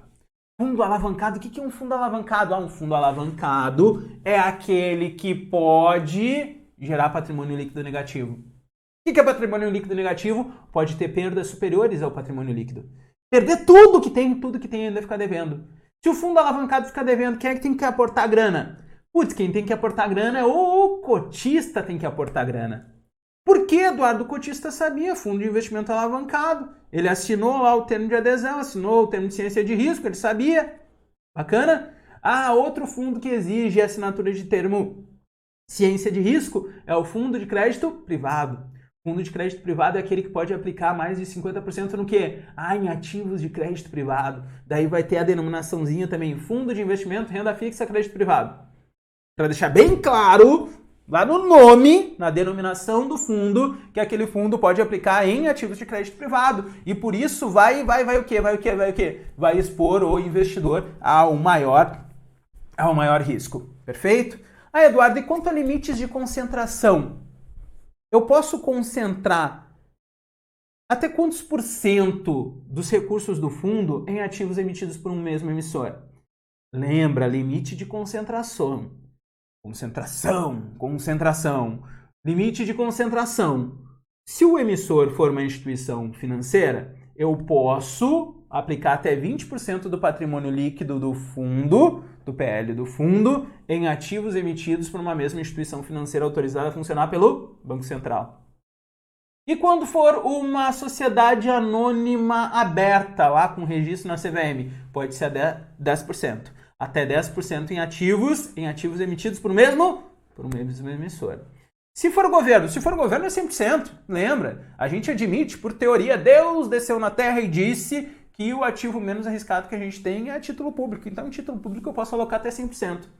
E se for uma SA fechada, pessoa física, aí é 5%. Bacana? 20% se for instituição financeira autorizada a funcionar pelo Banco Central, tem um monte de regulamentação lá, a possibilidade de quebrar é baixíssima, então 20%. Beleza. Se for sociedade anônima aberta, 10%. Pessoa física, pessoa jurídica, qualquer. 5%. União, 100%. Bacana? Beleza. Prosseguindo aqui, outro ponto que cai bastante é a nossa classificação de fundos de investimentos de acordo com a Anbima. Eduardo, a gente não acabou de ver uma classificação? Sim, aquela classificação que nós vimos é a classificação proposta e imposta, porque é regulamentação, por quem? Pela CVM, pela Comissão de Valores Imobiliários. A Anbima, a nossa Associação Brasileira das Entidades do Mercado Financeiro e de Capitais, ela é uma entidade de autorregulamentação. Por que autorregulamentação? Ela cria regras em nome dos seus associados que vão ter que ser seguidas pelos próprios associados. Por isso que eu chamo de autorregulamentação. Perfeito. A Anbima, enquanto entidade de autorregulamentação, ela serve para aperfeiçoar também a regulamentação. Ela nunca vai contra a regulamentação, ela aperfeiçoa alguns pontos. E na parte de fundo de investimentos, a Anbima chegou e falou o seguinte: bom, aquela classificação dada pela regulamentação oficial, pela CVM, é boa. Renda fixa, ações, multimercado e cambial. Só que os fundos de investimentos, eles podem adotar diversas estratégias. E de acordo com essas estratégias que o fundo adota, a gente tem que deixar mais claro para o investidor essa estratégia. Por isso que surgiu a classificação Anbima de fundos de investimentos. Essa classificação Anbima tem 3 níveis. O primeiro nível é a classe de ativos. O segundo nível é o tipo de gestão. É a gestão e o risco que o fundo adota. E o terceiro nível, como a gente viu em aula, é a estratégia. O terceiro nível é a estratégia. Eu tenho fundo de ações ativo. Bacana. Fundo de ações, nível 1. Ativo. O tipo de gestão, é o risco. Ativo é mais arriscado. Bacana. Terceiro nível, ativo small caps. Beleza. Small caps é a estratégia, é o terceiro nível. Então, olha só, dentro de cada classe, na renda fixa, a gente tem tipo de gestão simples, a estratégia subcategoria é renda fixa simples, a gente tem o indexado e índice, que seriam os referenciados, a gente tem os ativos de alta ou baixa duração, quanto maior é a duração, mais arriscado é, e a gente tem os fundos de investimento no exterior. Lembra? Estes fundos que têm o sufixo investimento no exterior, eles são destinados a investidores qualificados. Prova, atenção para mim. Se o fundo tiver o sufixo investimento no exterior, quem é que pode entrar nele, Eduardo? Investidor qualificado. Bacana. Como ele tem o sufixo investimento no exterior, ele pode aplicar quanto no exterior? Ilimitadamente. Ou seja, pode aplicar até 100% no exterior. Beleza? Ótimo. E se ele tem esse sufixo aqui, investimento no exterior, qual o mínimo que ele tem que aplicar no exterior? No mínimo ele vai ter que aplicar no exterior 67%. Beleza? Eduardo, eu estou falando do investimento no exterior, lembra? O dívida externa. O dívida externa aplica quanto no mínimo no exterior? Se na minha prova perguntado dívida externa, o dívida externa no exterior é no mínimo 80%. Se perguntar lá o renda fixa e investimento no exterior, renda fixa e investimento no exterior, aí eu coloco no mínimo 67%. Se for renda fixa, dívida externa. Renda fixa, dívida externa é um sufixo específico, daí é 80%.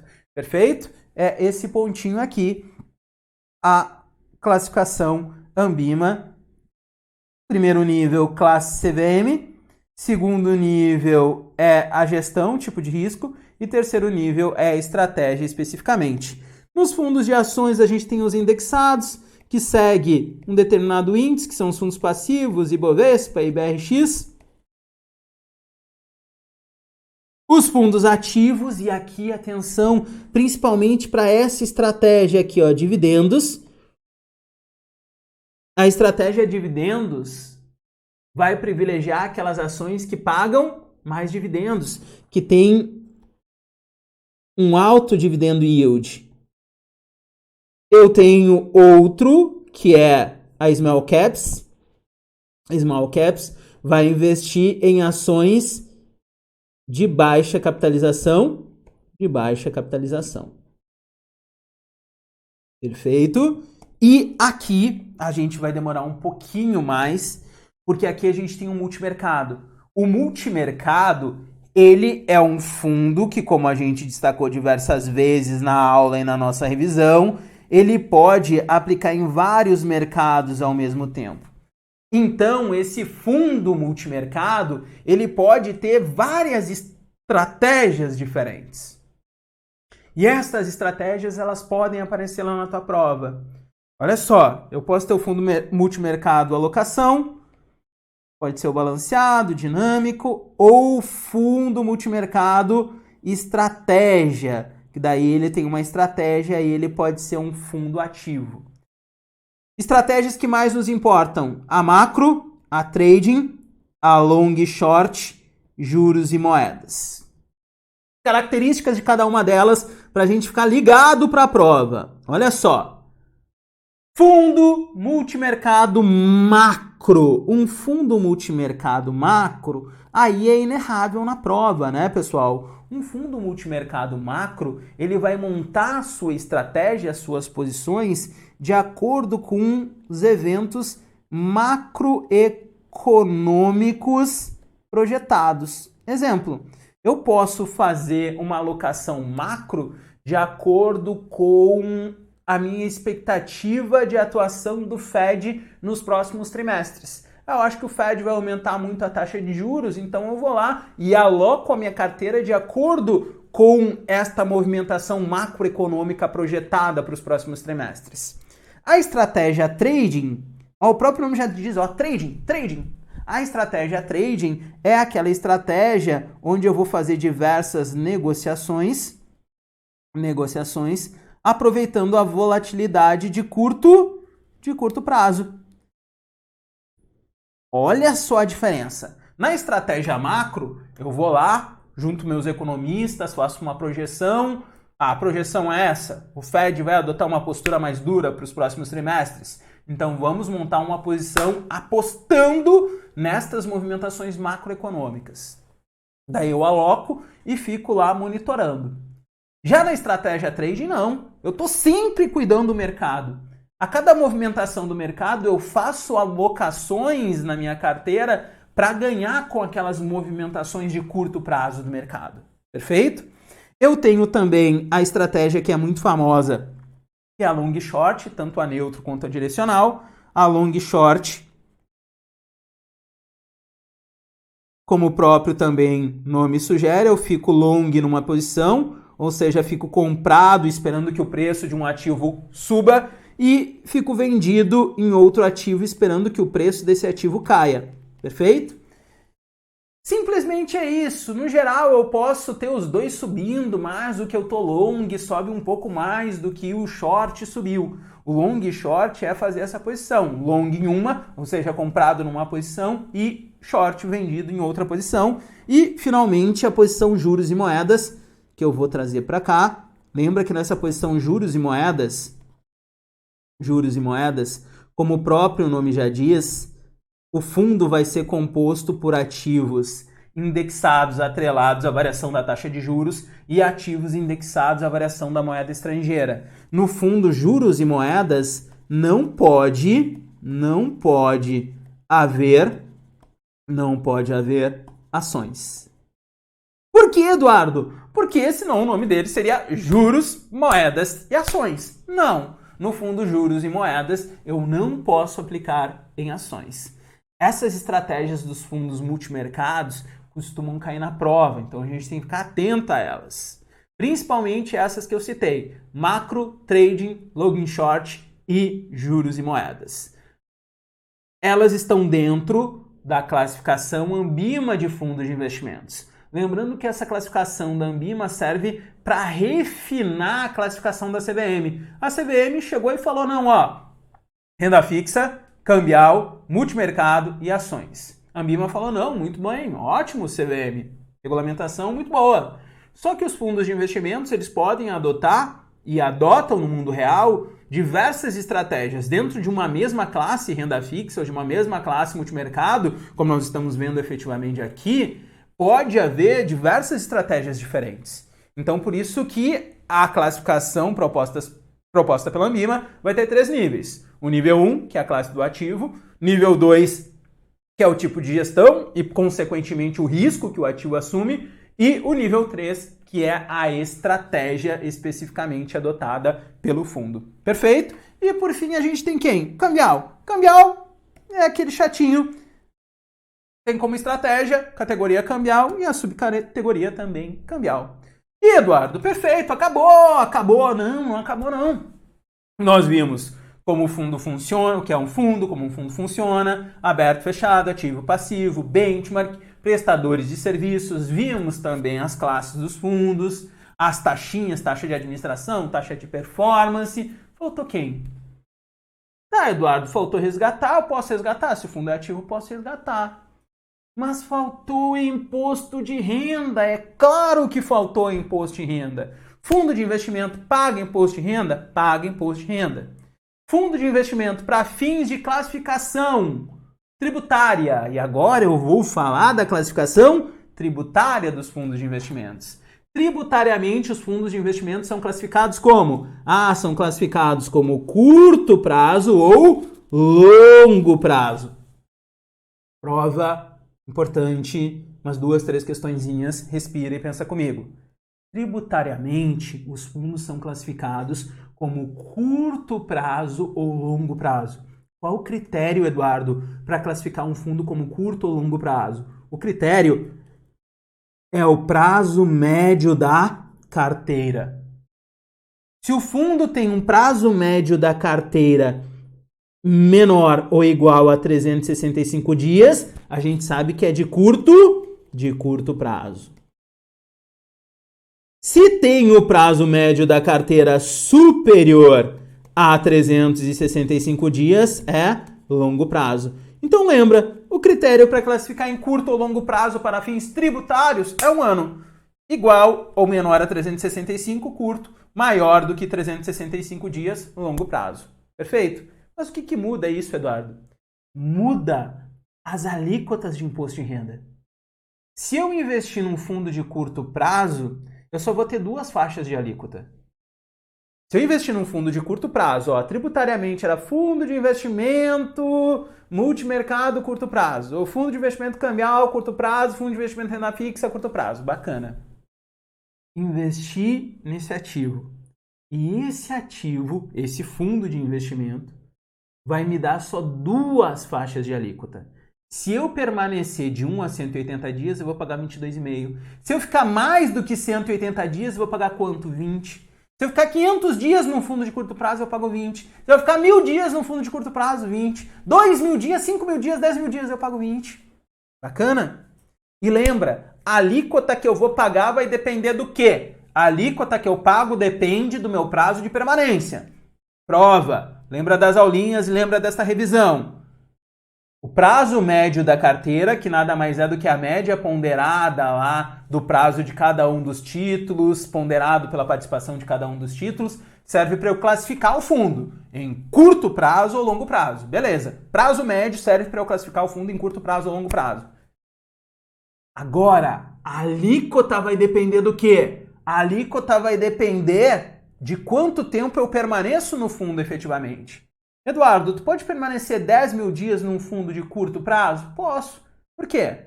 O fundo de curto prazo, ele sempre vai investir em ativos com prazo curtinho, é ou não é? E quando vence um título no qual o fundo aplicou, o que ele faz? O fundo recebe o dinheiro e aplica em outro título, com prazo curtinho, mas vai aplicando. De curto em curto prazo, eu chego a 10.000 dias, olha só. Bacana? Então prova. Lembra o seguinte. Fundo de curto e longo prazo, o critério de classificação é o prazo médio da carteira. Se eu tenho um fundo de curto prazo, eu só vou ter 2 alíquotas. Se eu ficar de 1 a 180 dias, eu pago 22,5. Se eu ficar mais do que 180 dias, eu pago 20. Num fundo de longo prazo, eu vou ter aquelas 4 faixas de alíquota que nós temos lá aplicado aos ativos de renda fixa. Se eu ficar de 1 a 180 dias, eu pago 22,5. De 181 a 360, eu pago 20. 361 a 720, eu pago 17,5. E mais do que 720, eu pago 15. Bacana. Beleza. Então, longo prazo, lembra da aula? Eu tenho as 4 faixas. Curto prazo, eu tenho as 2. Longo, 4. Curto, as 2. Bacana. Tá, Eduardo, e por que isso é tão importante? Porque lembra, nos fundos de investimentos, o governo sabe quando tu aplica. O governo sabe aqui, que hoje o Eduardo foi lá e aplicou assinou o termo de adesão, aplicou. Mas o governo sabe quando eu vou resgatar? Putz, o governo, ele tudo sabe, ele tudo vê. Mas ele não é vidente, ele não sabe quando a gente vai resgatar. Por isso que o governo fala o seguinte, putz grila, o governo precisa de caixa. Lembra lá em política fiscal? O governo gasta mais do que arrecada, precisa de grana. Por isso, para não esperar o nosso investidor resgatar para cobrar o imposto, o governo disse o seguinte, ô investidor, se tu aplicou num fundo de renda fixa ou um fundo, para ficar mais claro, curto prazo ou longo prazo, aberto,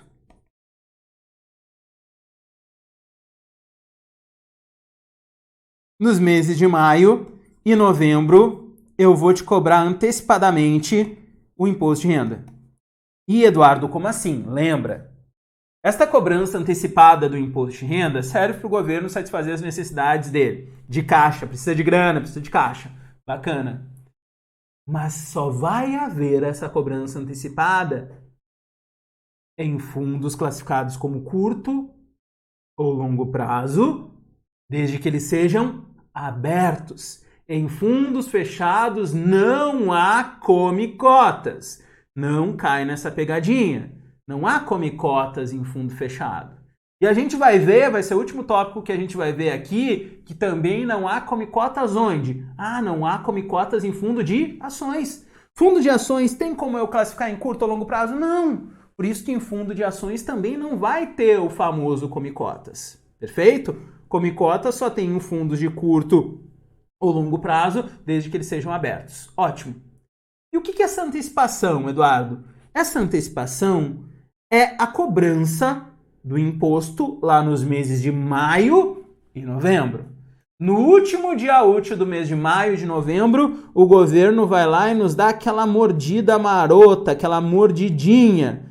Essa mordida é a título de imposto de renda. O que eu tenho que ficar esperto para a prova? Duas coisas. Primeiro, ele sempre vai cobrar a menor alíquota. Nesta cobrança que incide nos meses de maio e novembro, eu não estou resgatando, não vou resgatar, como a gente viu na aula. Não resgato, mas nos meses de maio e novembro vai lá o governo e me morde. Beleza. Mas o governo é prudente. O governo sabe, olha só, estão antecipando. Eu não sei quando o Eduardo vai resgatar de fato. Isso aqui é uma antecipação. Beleza. Vou cobrar a alíquota. Mas qual alíquota eu cobro? É só ver quanto tempo... Não. Mas eu não sei em quanto tempo ele vai ficar efetivamente.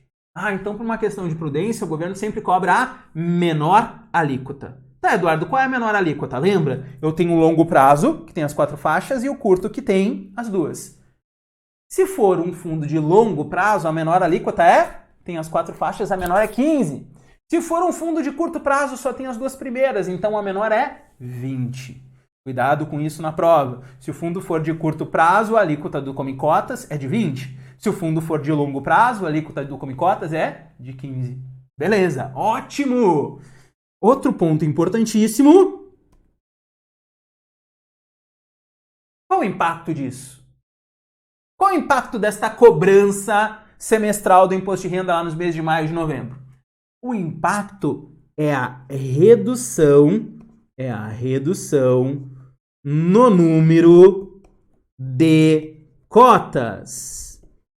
Eduardo, o valor da cota não muda? Não, o valor da cota não muda. O que vai mudar é o número de cotas. É uma redução no número de cotas. Lembra, imposto não altera o valor da cota. Imposto altera o número de cotas. O que altera o valor da cota? O valor da cota é alterado lá pelo patrimônio líquido, que é alterado pela variação no preço dos ativos e pelas despesas do fundo.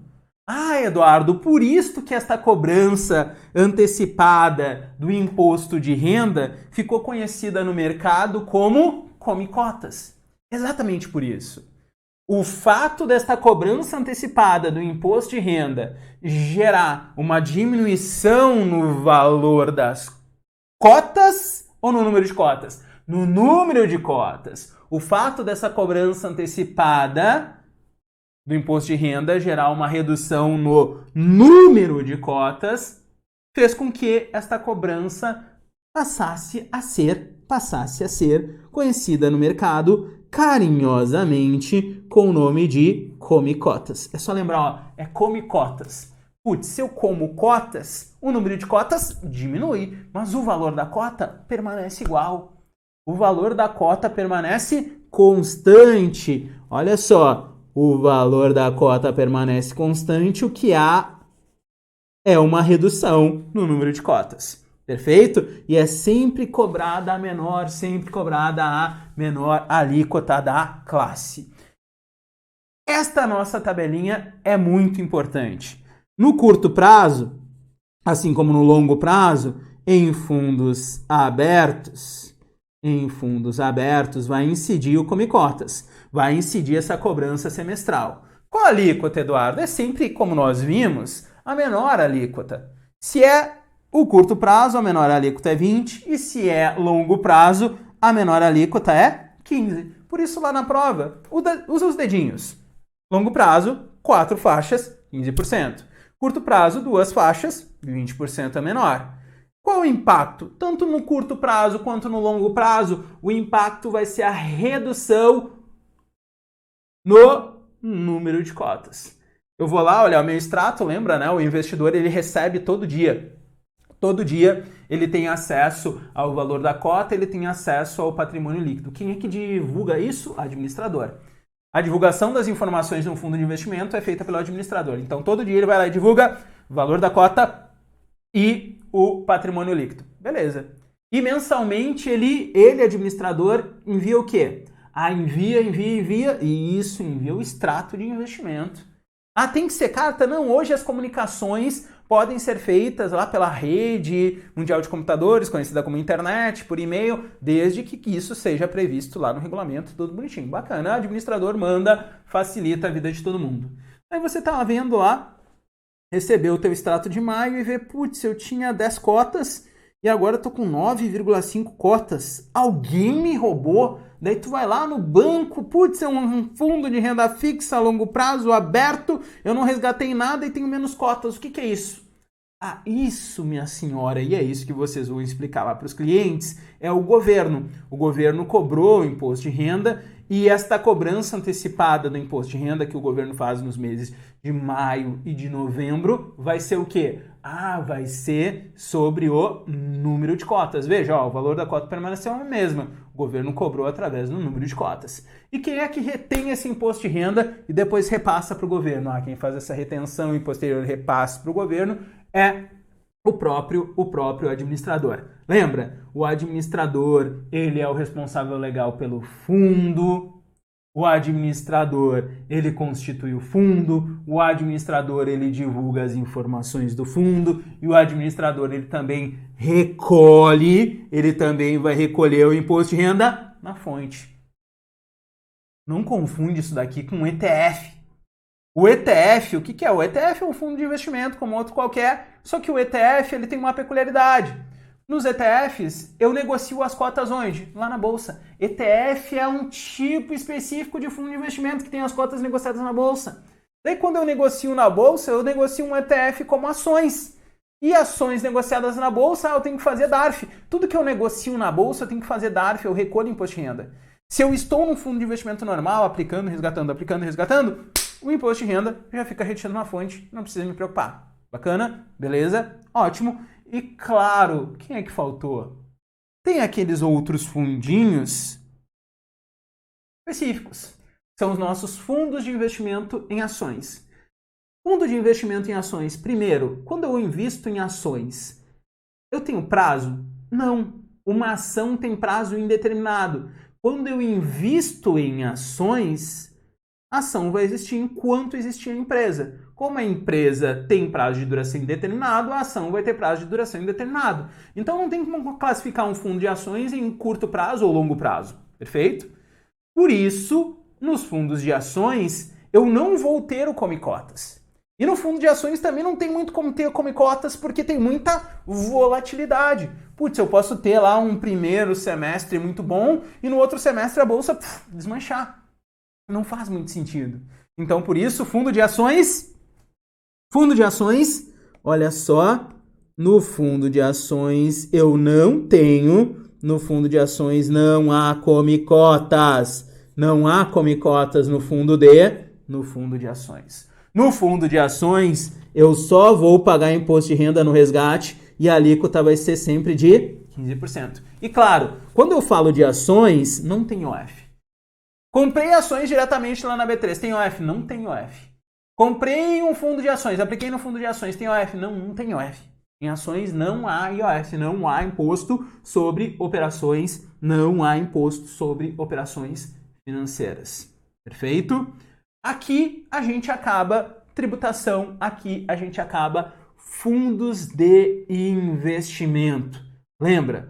O tema, o assunto fundo de investimento é o tema mais relevante em termos percentuais para a tua prova.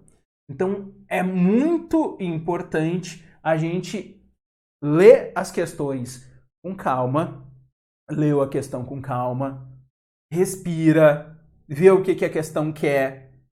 Lembra sempre que no fundo de investimento, os prestadores de serviços, eles cumprem estritamente o que está no regulamento. Eles não podem assumir responsabilidades além do que o regulamento permite, do que a regulamentação permite. Eles não podem garantir rentabilidade, eles não podem oferecer garantias contra perdas. E quem faz a regulamentação dos fundos de investimentos é a nossa CVM, a nossa Comissão de Valores Mobiliários. Como sempre, tem qualquer dúvida sobre fundo de investimentos? Eduardo, vou fazer a prova 10 horas, agora são 9 e pouco, tenho dúvida. Manda pelo WhatsApp.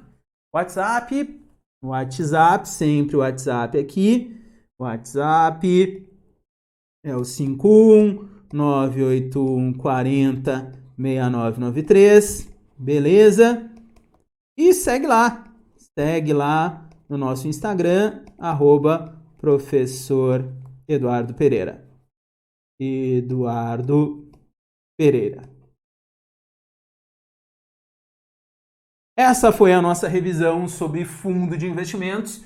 Novamente, o assunto com maior peso para fins de prova, um assunto relativamente acessível, um assunto que tem vários pontinhos, mas vários pontinhos que a gente foca no entendimento. O mais importante do fundo de investimentos é entendimento. Algumas partes são decorebas, como lá nos sufixos de renda fixa, sufixo referenciado, sufixo curto prazo, sufixo dívida externa, sufixo simples. Ali a gente tem um pouquinho de decoreba. Mas o resto é entender o que é um fundo de investimentos. É entender que o fundo de investimento é um veículo de investimentos, porque é por meio dele que eu faço a aplicação. É entender que quando eu estou distribuindo as cotas passam a ser aí sim um produto de investimento. Por quê? Porque daí eu estou distribuindo, porque eu estou oferecendo para os meus investidores investir naquele fundo de investimento.